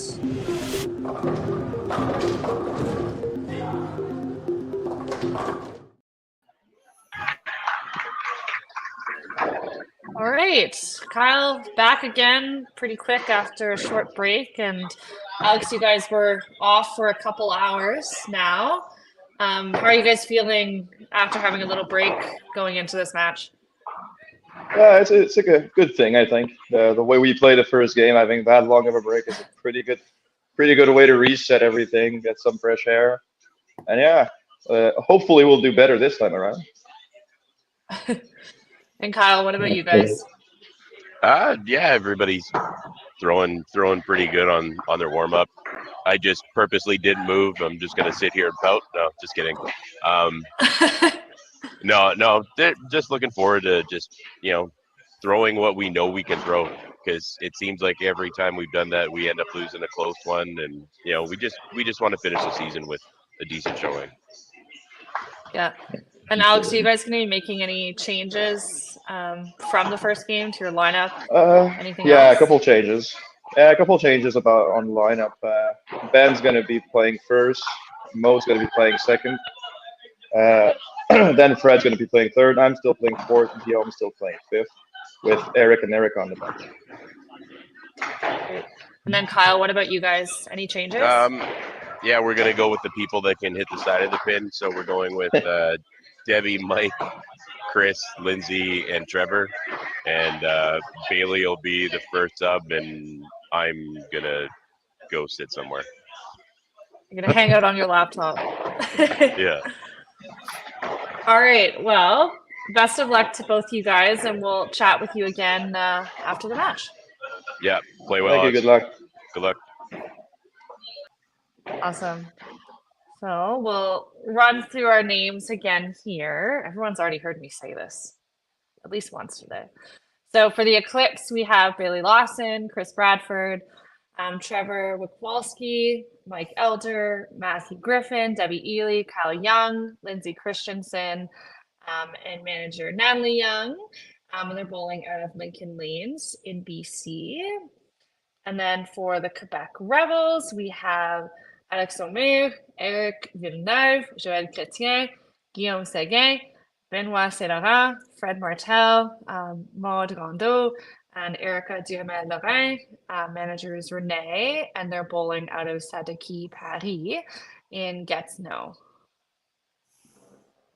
So, oh, I don't want to be the center stage right now. There we go. Not me. And Debbie's Debbie's off up, to the ready to races. go. Well, Probably not what she Kyle wanted, said but it- off to the races yeah. nonetheless. Kyle said they were playing the people that could hit the side, and it was a little bit of the side, but I think he wants more of the side. Yes. Yeah, she's probably thinking it's different, but not the different I want. Not quite. Not quite. Good both though. Nice. And our first look at Ben today. He was scratched the first game. Oh, nice little push for him there, though. I thought there was a small chance. I thought that headpin was going to swing all the way around and take the 3-pin out. Been bowling a toppler too much. Yeah. You get used to having some of those fun little breaks, right? Bowling at certain houses. So,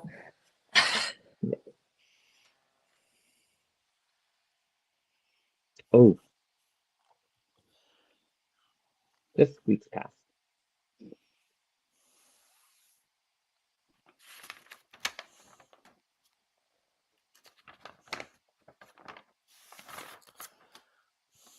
Well, it's like they say, if you're going to throw it, you might as well throw one in the first frame and then get it out of your system. yeah. We're seeing Mode back in the second spot. Make sure that I think we're having a little bit of a scoring. Just got to get the computer changed over. Please hold.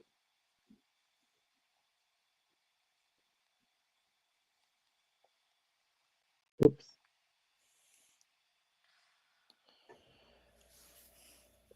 Yeah, it's not Bailey in bowling this time. It looks oddly familiar.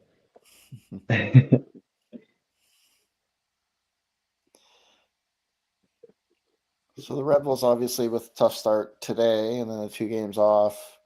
You know, after starting the season 3-1, they've now lost 4 in a row, and now 34 and 38 point wise. So 3 games left. They want to give themselves a challenge. That's what I heard, I think. They like when they have to work hard. Yeah. All right, so now we'll see Mode back in that second spot on the lineup. Gonna look for a little bit more strike percentage from her this game. Yeah. So if we're thinking mid 50s, and that's just a guess, to get in the playoff spot, the Rebels are kind of in the boat where they need to run the table here. If not taking 8 every time, they've got to be like no worse than 6s. Yeah. Well, especially when we're looking at that playoff format, kind of in essence, the top 3 get a bye, and then 4, 5 have that extra play-in match. So if you can, you definitely want to get to the top 3. But I think for the Rebels at this point, they just get into the playoffs and then do what they can. Go back to the start of the season where they were just so solid. Yeah. Absolutely.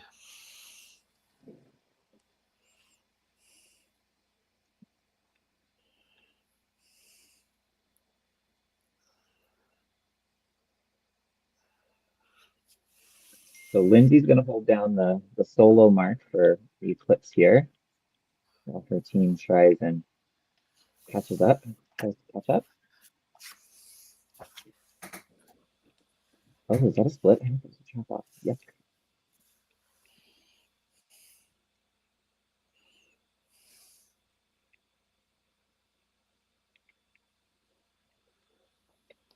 Steve, you said something about, lull the other team to sleep. Oh, okay. I think they're both trying the same strategy here.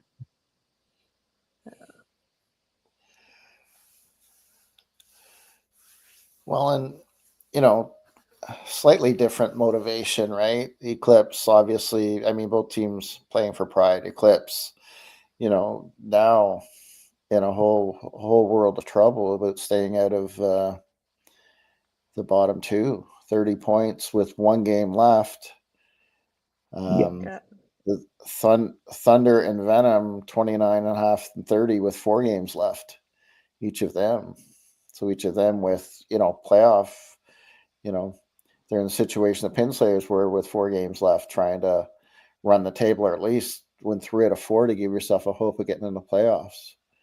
But it is now so tight near the top mid of the standings.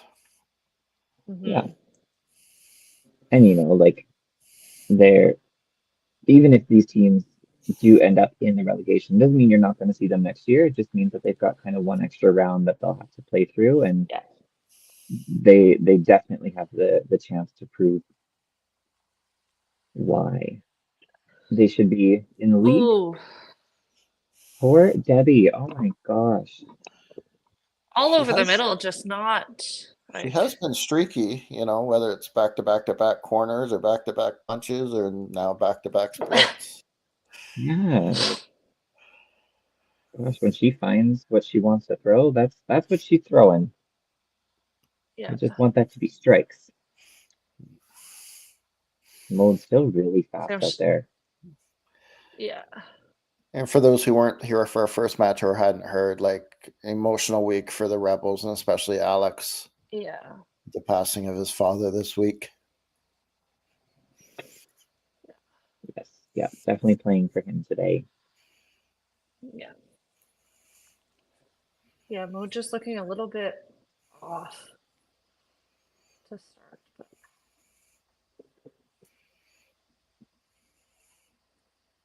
Yeah. Unfortunately, Mike gave her a little bit of a gift in the first frame.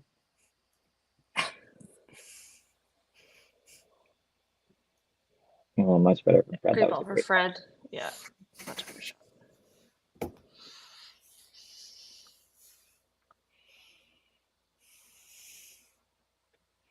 I gotta admit, I think the Rebels logo might be my favorite in the whole league. Yeah. It's so good.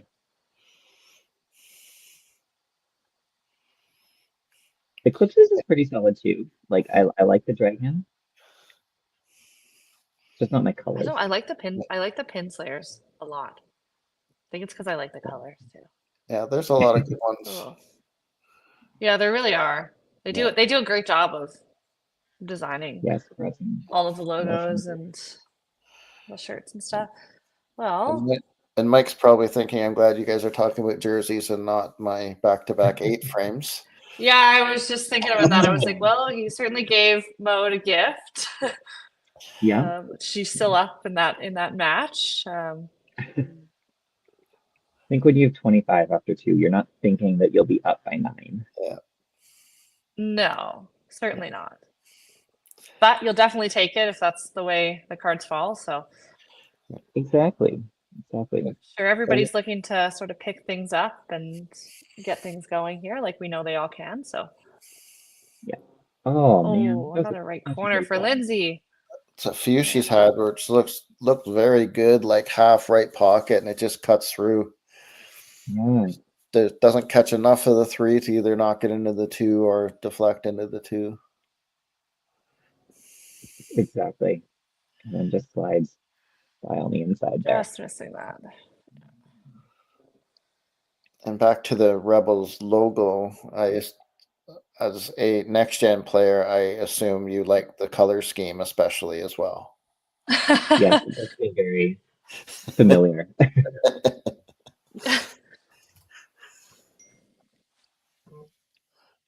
And I'm like, dang, maybe our team should have waited to join the league and get one of these, not that our logo isn't exciting, but these new ones, they just so detailed and You're like your so your Star Trek character. logo. Yeah, it was supposed to be like a star combined with an arrow, and like, I mean, we're not going to change it because it's working, but Yeah. you know. We got the new shirts. That was the rebrand.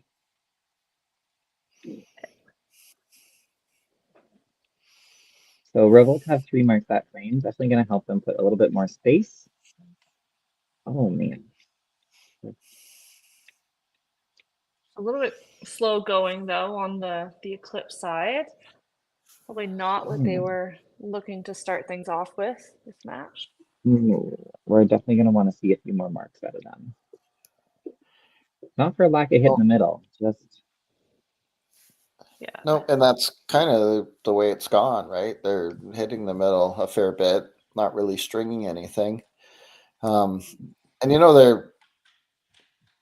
it's not the same motivation you would want to be playing for, but Mm-hmm. when everybody's watching, and even these shows, if you get 50 to 100 people watching live, tons of people watch after the fact, so you're getting 800 to 1400 views on the shows.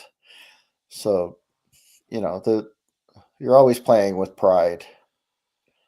Yeah. absolutely. You want to put on the best show that you can, Yeah. no matter the situation.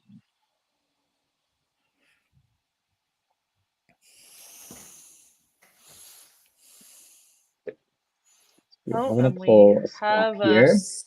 swap. Apparently 16 points was not enough to keep him in.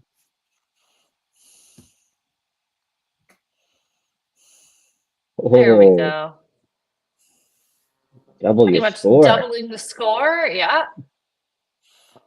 A great cover there for Benoit.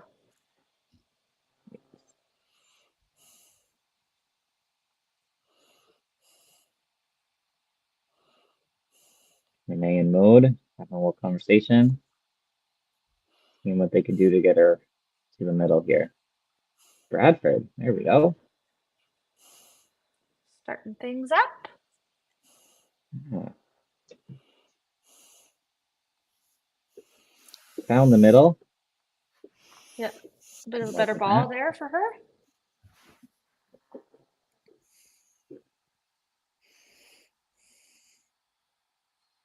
Great shot. No right corners that time. Nope. And a good cover for Mode. Super. Sometimes that's all it takes. It just needs one mark to get you going.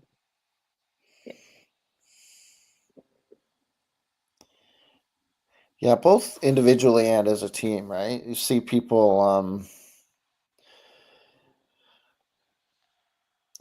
grind it out for a few games and they look good, just lacking that little bit of touch or whatever. And it's like, geez, all you need is a double. If they get a double, they might just go off, right? Because then you're shutting your brain off. You're just letting your talent in your body go through your natural and letting the ball go. Yeah, absolutely. Still haven't found that elusive strike frame yet so far. Oh, We haven't seen one at all big today, kickback. have we? Ooh. Mm. And Trevor with. That's definitely not a frame he's going to want there. Yeah. That could be tangled the way the headpin came back and wrapped those other two. Nope. Yeah. The headpin into a chop off. Yeah. And gets the spare. Capitalize That is on how you that use it for sure. Mm-hmm. Yep. That's another spare you don't want to miss. You'd hate to get that and then not take advantage of it.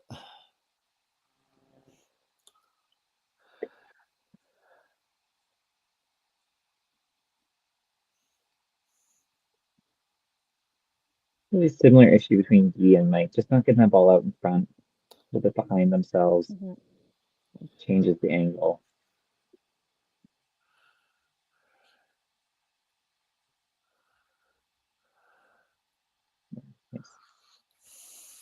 So 5 marks, 1 double. And on the other side, we've got 4 marks and 1 double. Now we'll start to see a little bit of a match emerge.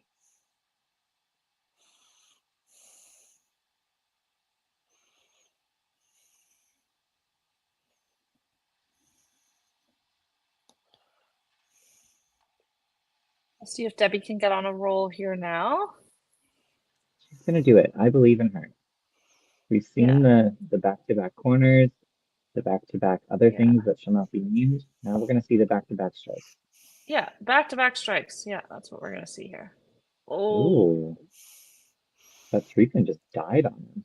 Yeah, I thought he might roll it into the deuce there, but it didn't. No, not quite.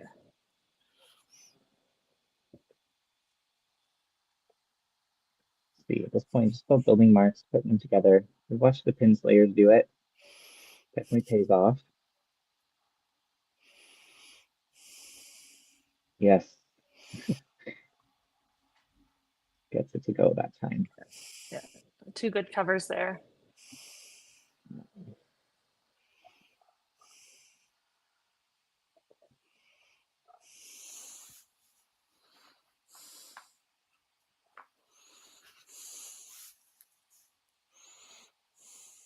Bailey throwing a double. Holy, who's this guy?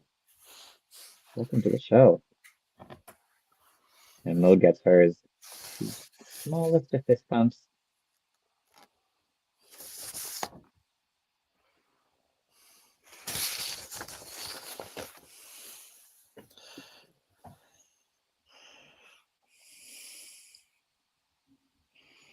Great shot.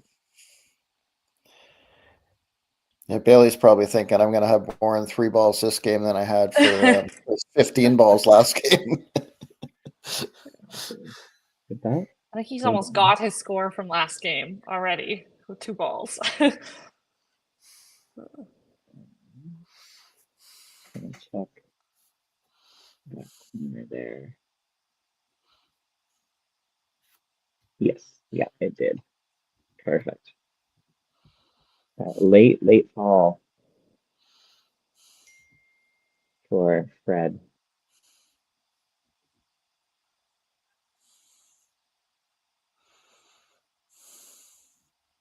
Nice cover. A nice cover for Lindsay as well. Yeah.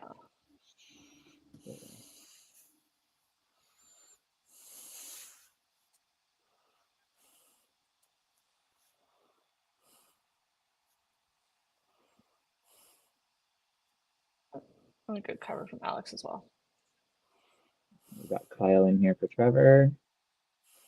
And it's looking real familiar. Ooh. Yeah.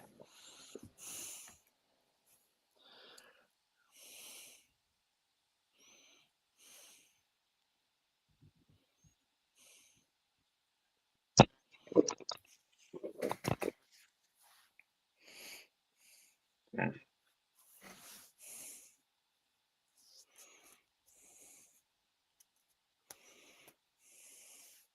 Steve, I need your math again for Quebec. What are they actually at? 489 minus. Actually, it's given them Oh, yeah. 439. an extra 25 for every strike it gives you. Although that one's 15. Okay, so 15 for a single strike, 25 for a double strike, and 10 for spares. So 25, yeah. So they're low 500s, so still in decent shape, but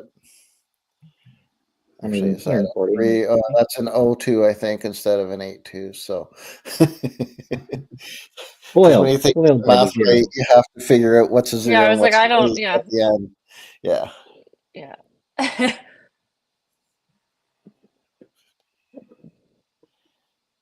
What's better from Debbie? Nicely done. There's Debbie. Yeah. Yeah.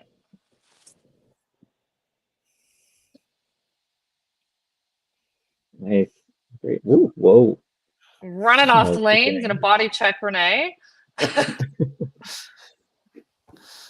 Bowling is not a full contact sport for those watching who may not know. Especially your coach. Go, go. Yeah.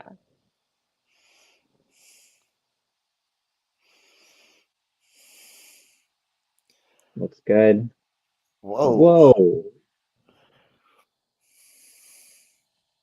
That head pin came flying down, but didn't touch anything.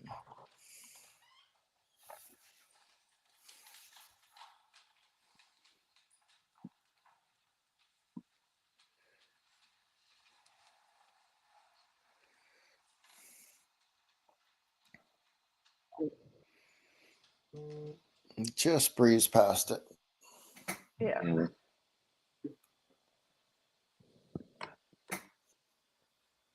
It's going to leave her about 6 pins behind Bailey. Mike or Bailey? Big shots here, both players on doubles. Oh, Great. He liked Body it a little mat. full. Again, yeah. 3 pins when it died off the wall there. Yeah. Oh, And Similar another shot one. the other way. oh, it's good.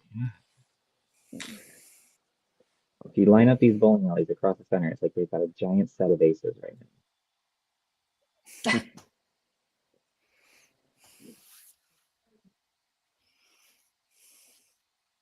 Oh, Oh, you can't even believe it.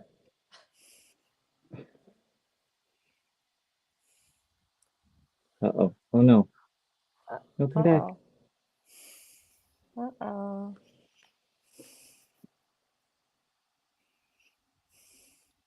Alex is ready to go. He's like on the lane Eclipse is before down. Fred's even off. Oh, Oh, now they're back. Well, they're partially back. one step at a time. We can at least As see long as them. as long as it happens now and not in the 10th frame, we're good. Okay, Yes, perfect. There we go. exactly. Alex a little too excited to get up there.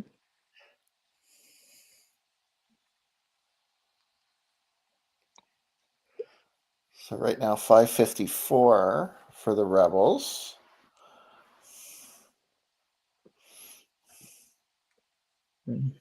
Still close here going into commercial.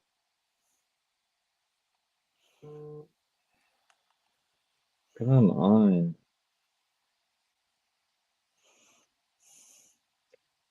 Can't get that corner to go down. Yeah. Nicely done. 512 with 3 marks for the Eclipse. I think that's the right move there.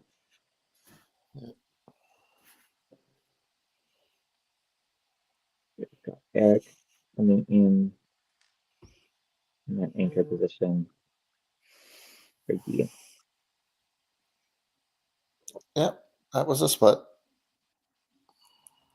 Yes. He's I'm like, sure- was it really? Yeah. Really? Yeah. Solid split. Yeah. Debbie's ready to go. We've got a commercial break, Debbie. Take a seat. Take a breather. Yeah. Yeah.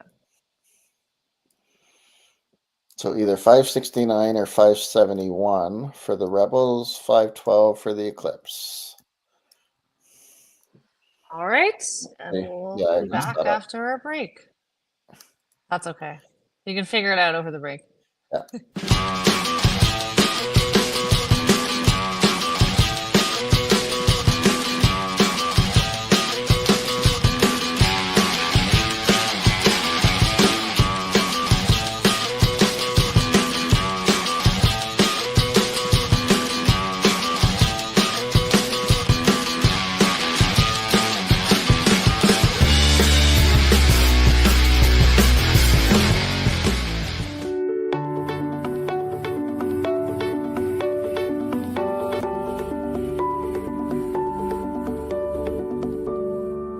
Cargill is proud to be supporting a truly Canadian sport like 5-pin bowling.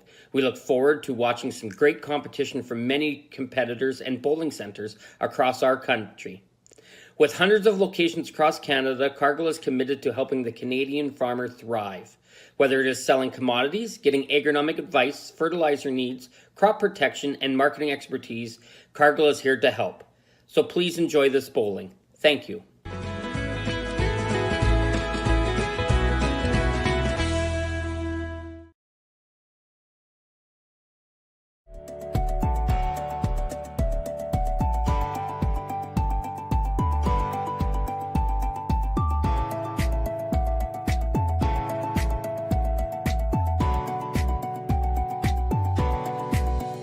Financial freedom begins with financial literacy.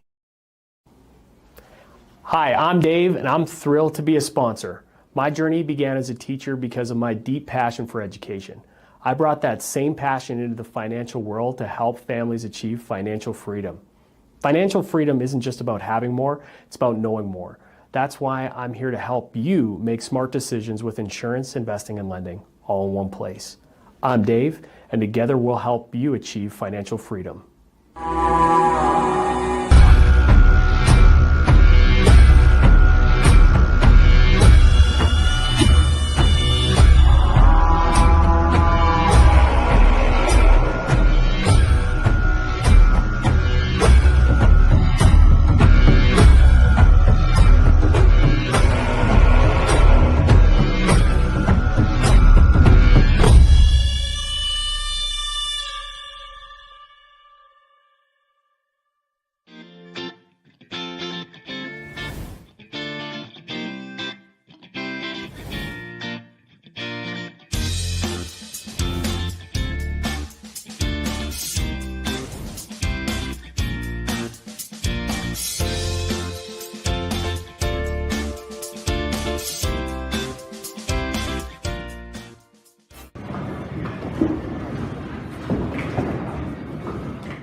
Back again.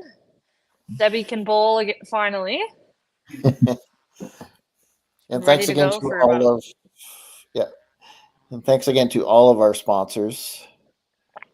I know they just released the prize fund and everything for this season, and it's pretty cool to see how much we get to play for. I mean, it's a pretty big investment for teams as well, but prize fund and everything wouldn't be possible without our sponsors. Absolutely.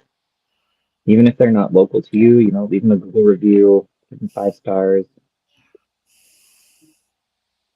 Yeah, it's so great that we have such awesome sponsors for five-pin bowling across the country. Oh, there was an earthquake in Quebec. They were very upset about the miss. Slammed the fist on the This is counter. unacceptable. Yeah. Debbie gets her spare, her Yeah. nice little striped spare pattern.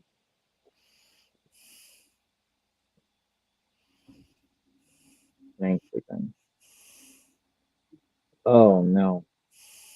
That's not the version of Bailey we wanted to see.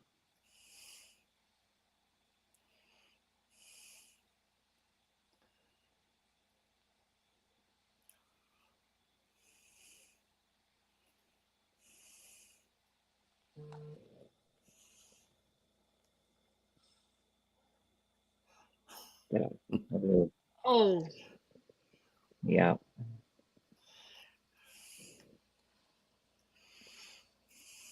I felt like that was a good ball, just a bad spot for her. Yeah. They're going to be important sticks here.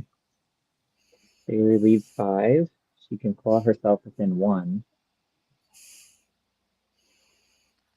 Some good sticks. Solid shot there.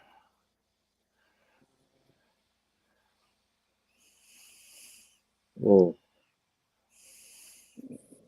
A little wild for Bradford there. Yeah. You could see it was kind of one of those, Yeah, like, that- the first step was off, and then Nah. tried to correct it, pushed it the other way. Yeah. Ooh. And again, that second spot now, right, is just within 1. So that's certainly Yeah. going to be exciting.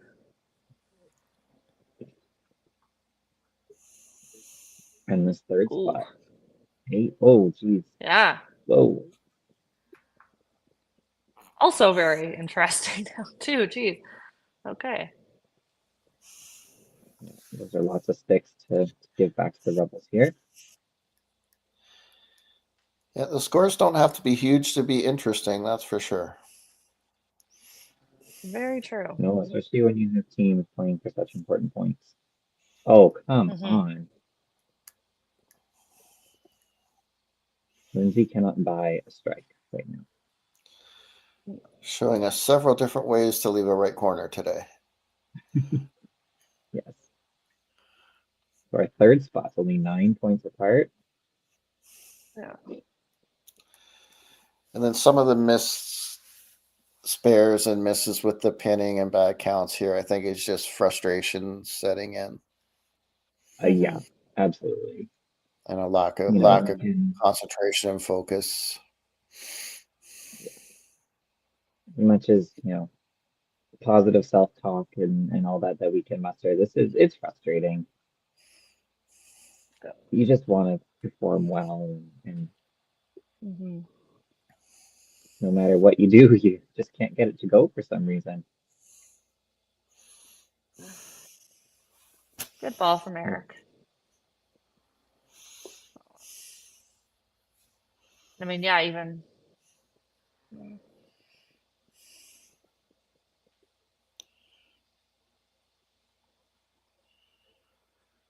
Last 4 frames. See what kind of a push. Yeah, 670 or 678, depending what that last digit is for. I think it's an 8. The Rebels. Yeah. I think that one's an 8. Yeah, it's an 8.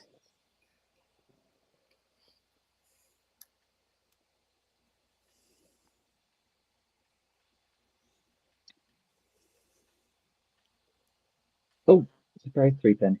It was there, and then it was gone.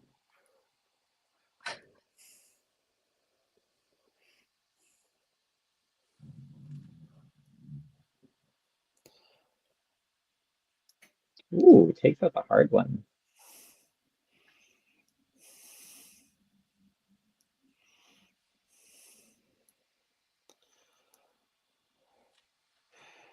That headpin doesn't like to be in the pit very long, does it? On the No. Rebels side. It has better places to be.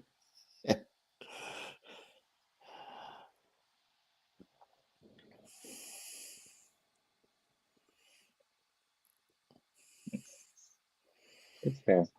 Good cover for Benoit to put some He'll stay more up a little bit distance more between space. himself and Debbie. He'll stay up 40. He'll stay up 40 or 50. 1-pin match here. Ooh, and Another one. really not what Bailey wanted.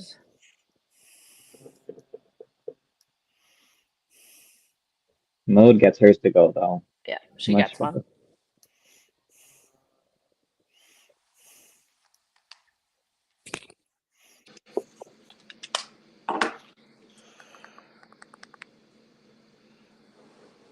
And Bailey is thinking, please make it stop. Yeah. Yes. Yeah. Or at least please let the strikes come back. Something like that. Oh. Gets 10. Well, not too often you have 2 8 frames and 2 10 frames in the same game, and they're still within the match. Yeah. Yeah. I'm sure Mode is not loving that, and she'll be looking to change that as quickly as she can. Alex throws his. The Rebels Very just big. sort of doing what the Rebels do, building some Yeah. marks and looking to finish strong, right? Yeah. And they are in a tough position where these are huge important points, and I mean Eclipse isn't putting up big scores to challenge them, so they have to find that motivation themselves, and sometimes that motivation quickly turns into pressing, which turns Oh, I guess it fell. it must have standing in front, so we can't Can't do make the judgment, but the replay, but I didn't see it. It looked like he reacted before the shield. yeah. I would agree. So I'll give it a quick little peek, but Was hoping that the corner fell for Lindsay. She moved out of the way, and it's true. She got a strike. Great It was for her. almost like she wasn't expecting that one. That was a Yeah. cruncher, and she got away with it. As opposed to all the good shots she's thrown and left them. Yeah, of course. the fist pump was definitely well before the shield came down, so we will assume the best. Yeah. As they sit on 7 marks in a row. And I think Kyle just broke BC. Well, the internet is giving them some trouble.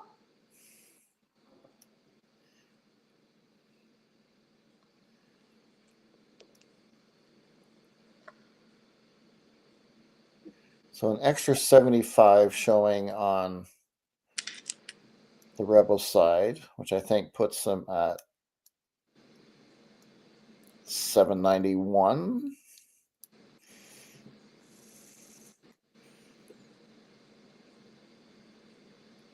Swap about 120, but lots of extra marks to count here heading to the 8th frame.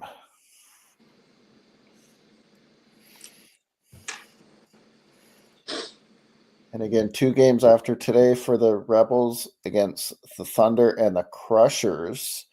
So, you know, they went out. They can give themselves an opportunity, I think. Yeah. Yeah. A good ball for Debbie there. Probably not what Ben was wanting, but Gonna give Debbie again just a little bit of a look into the match.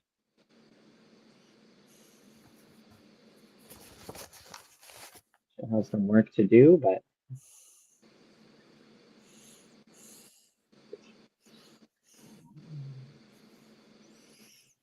Bailey seems to have lost that double shot he came in with.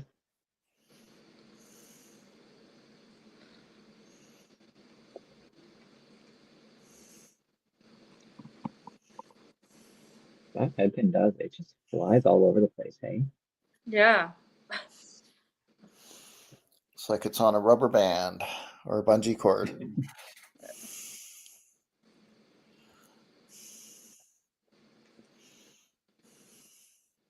Another 10 frame for Bailey.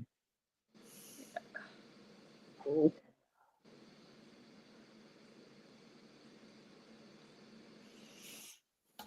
Chance for Mo here to put some space. Just can't put them away. Yeah. No.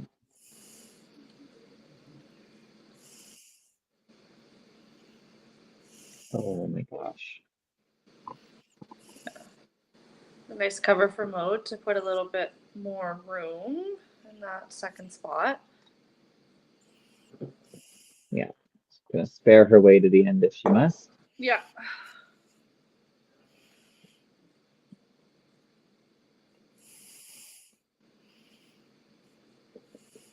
Fred with another one. Big. Knew that right away that he was gonna be good, so it's always a nice feeling when they all fall down and you know it's a good shot. Especially against Chris, who was kind of the one person holding the Eclipse in there, so yeah. A little bit of trouble. Lindsay throwing a great shot. Great ball. And they all fall down again. Finds the double. Alex opens. Yeah, big turnaround in that match potentially. Mm-hmm. As they say, one door closes, another opens. And Kyle Young, I think, same as Bailey, wants it to just be over.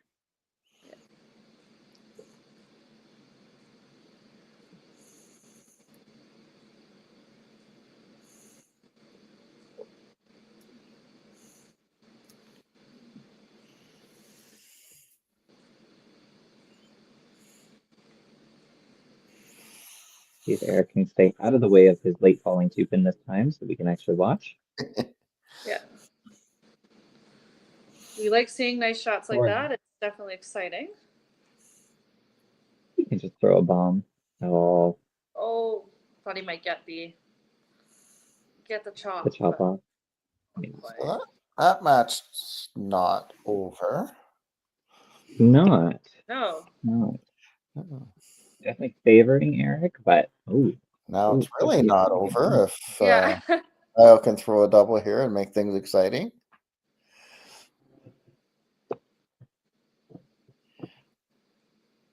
Oh, that's very stuck. Definitely not what he was wanting there.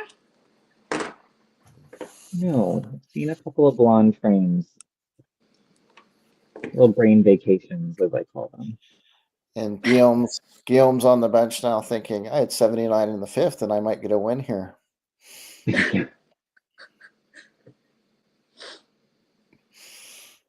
So for the people that have averaged like 270, 280 and are winning like 25% of their games. Yeah.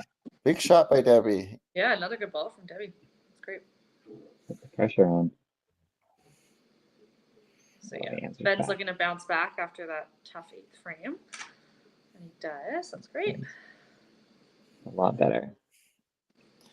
And a mark here, Bailey can sneak back into this match too. Oh, tried to.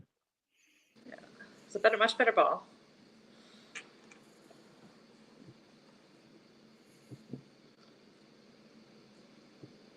Oh. He's just coming across on a few of those shots. Yeah. A little quick.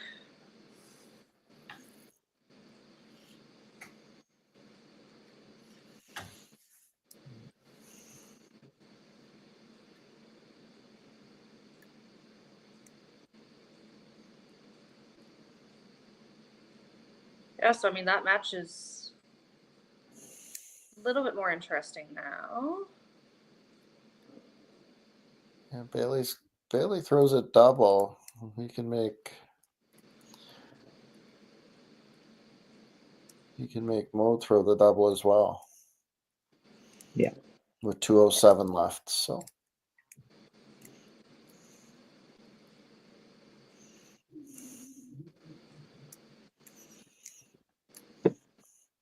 Third match is basically over as long as Fred hits something on that shot. Yeah. With only 2:49 left for Chris. It's too bad that one was looking like it was going to be the one to watch for sure. Yeah. Lindsay throws a great shot and gets a chop off. Big count, especially if she can spare it here. Yeah. Yeah. A little bit of work for Alex to do. Lindsay still has 266 left, so.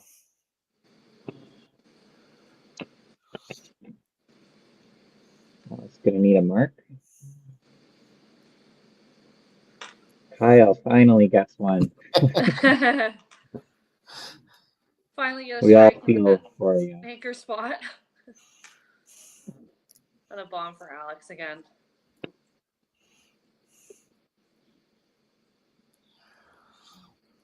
So good on the Eclipse they're fighting hard here at the end.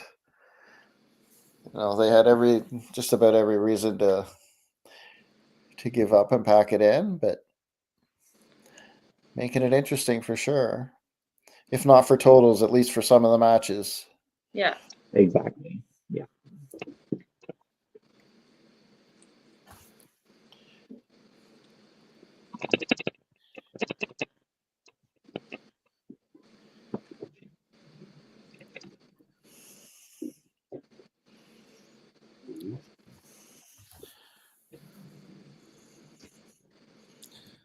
So they'll be down about 140 heading home.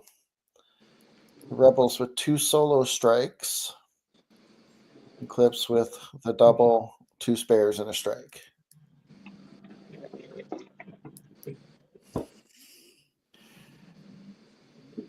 that top match has a 282, 279 potential if they both go off the sheet. Ooh. Get your popcorn. Make things interesting to end off the day, right? So.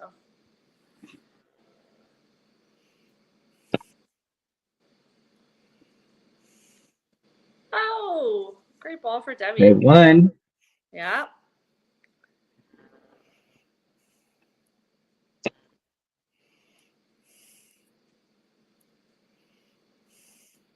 Ooh, yeah. Wrong side of the Roasted head on pin. that one. So now 252 max for Ben.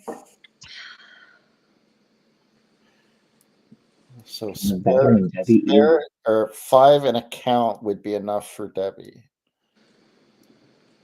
The veteran put it But away. 5 is not. Oh, There you go. Yes. they're great. Well, great hand bone. And great battle back for Debbie. You know, the first game threw everything but the kitchen sink at it and couldn't get anything going. Same with the start of this game, and then just persevered. Just awesome to see. Yeah, all over the middle, all day, just consistent, finishing off nice and strong. Finally paid So. off.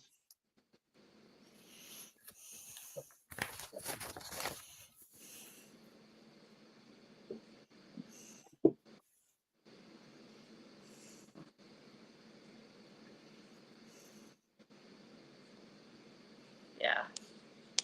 So that's Great. nicely done. Great Part of the finish. spoil that Eclipse talked Yeah. about. I mean, Rebels really was going to want to take as much as they could. Giving up points like that is not ideal.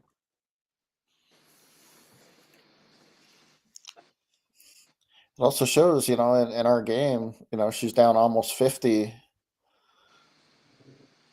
or, you know, 40 and with a few frames to go, and then wins by almost 40. Yeah.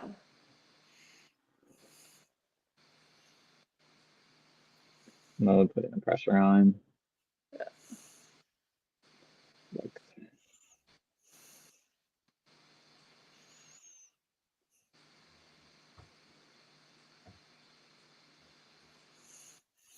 So Mold's going to hang on to win that game.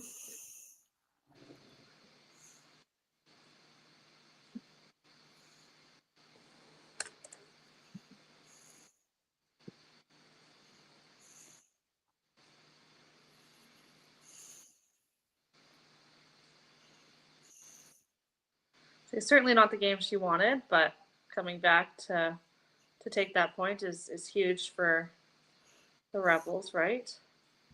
yeah. Yep.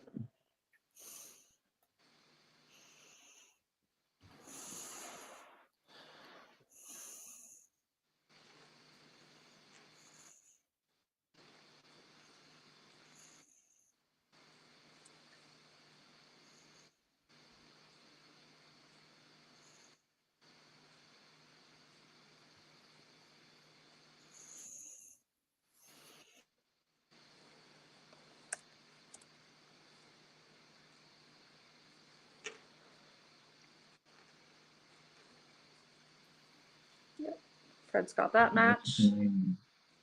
On this one here too. We'll see if Lindsay can put a little pressure on Alex.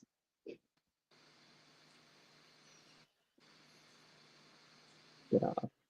Come on. Another. Holy. Oh my gosh.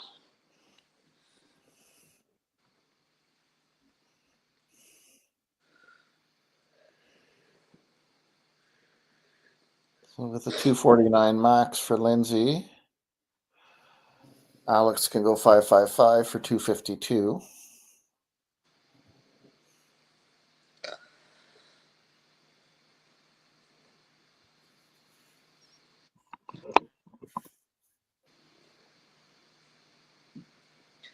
Yeah, Finally. Lindsay's just solid all day today, just making her spares, getting the strikes when they come.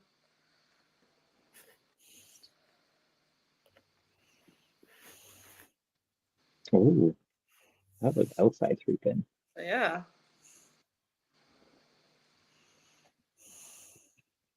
Hmm, 232, 237. So he's needs a spare. At least a lot of it. Into the wood. Yeah. Oh.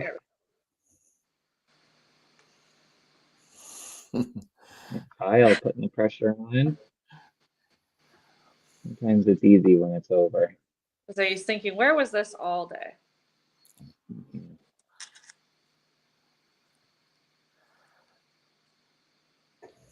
Huge for Alex. Point. Yeah, might as well, hey? Yeah. So Eric needs a mark. You know, Eclipse can walk out of today knowing they took one at least. Yep.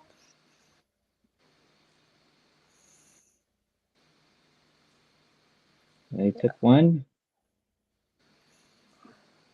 And Rebels are gonna be pleased with that, kind of breath of fresh air. Not their best game, but getting big points that they need. 7 points are Yep, huge, right? Doesn't matter how, it's how many. Yeah.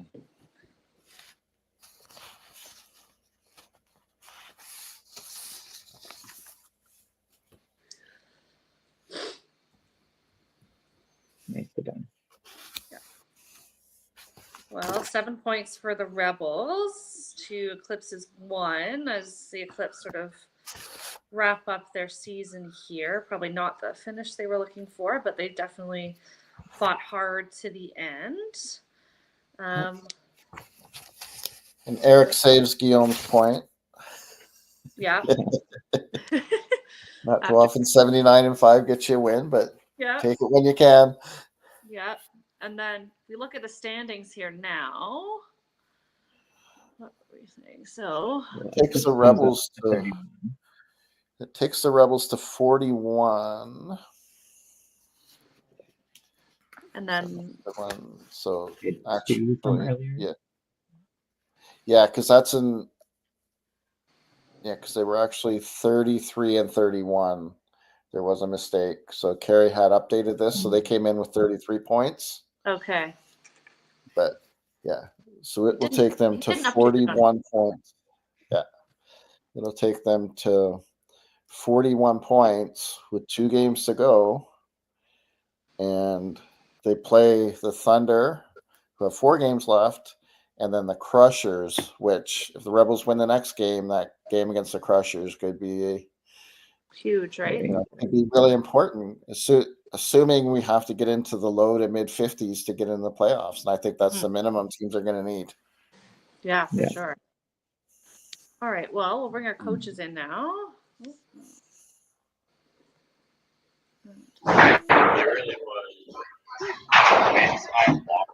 All right. Welcome back.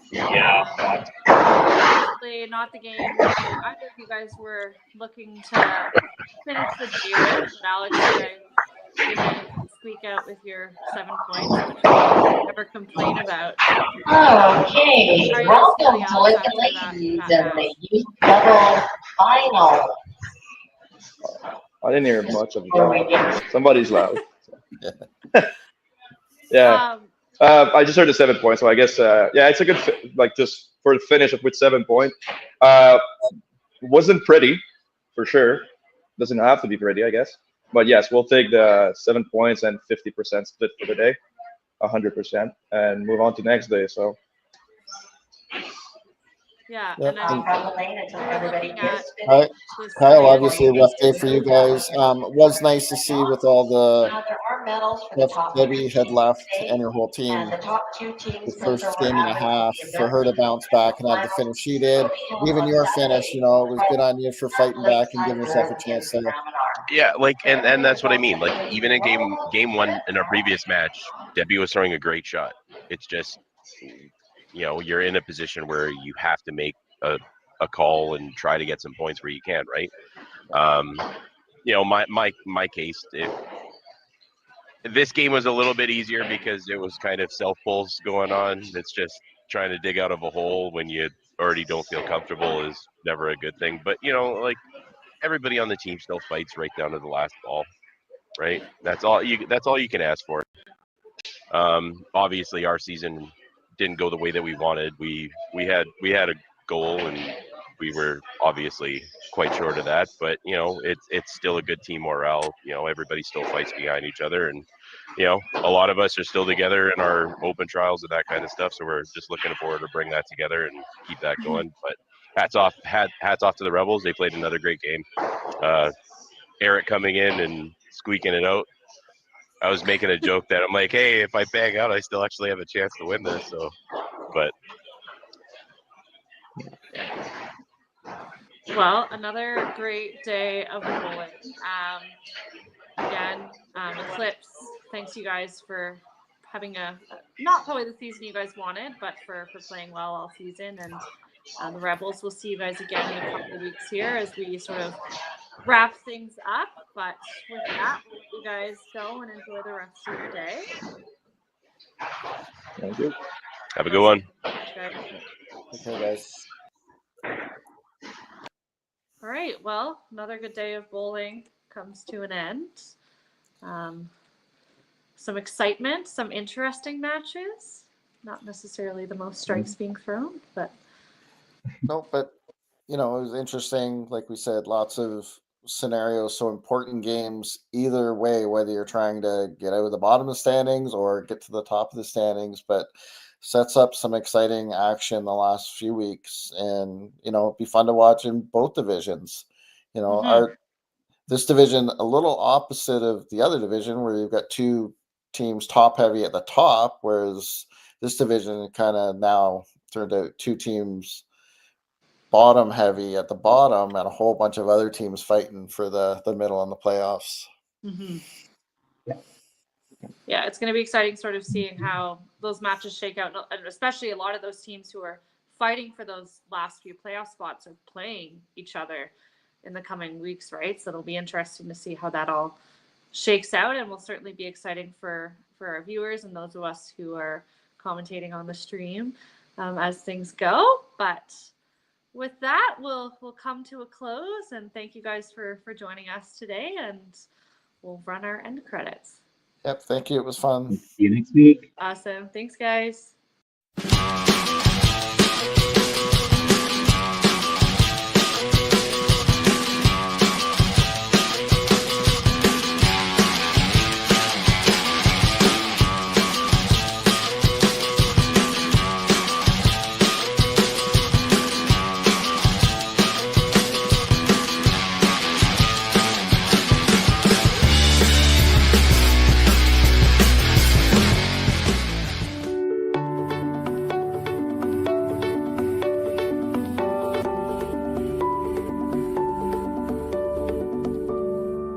Cargill is proud to be supporting a truly Canadian sport like 5-pin bowling. We look forward to watching some great competition from many competitors and bowling centres across our country. With hundreds of locations across Canada, Cargill is committed to helping the Canadian farmer thrive. Whether it is selling commodities, getting agronomic advice, fertilizer needs, crop protection, and marketing expertise, Cargill is here to help. So please enjoy this bowling. Thank you.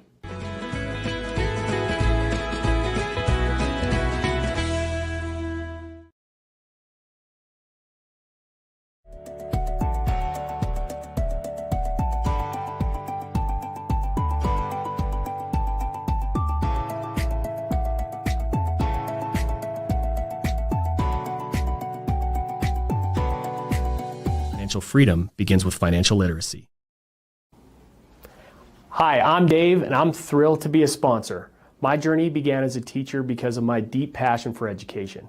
I brought that same passion into the financial world to help families achieve financial freedom. Financial freedom isn't just about having more, it's about knowing more. That's why I'm here to help you make smart decisions with insurance, investing, and lending, all in one place. I'm Dave, and together we'll help you achieve financial freedom.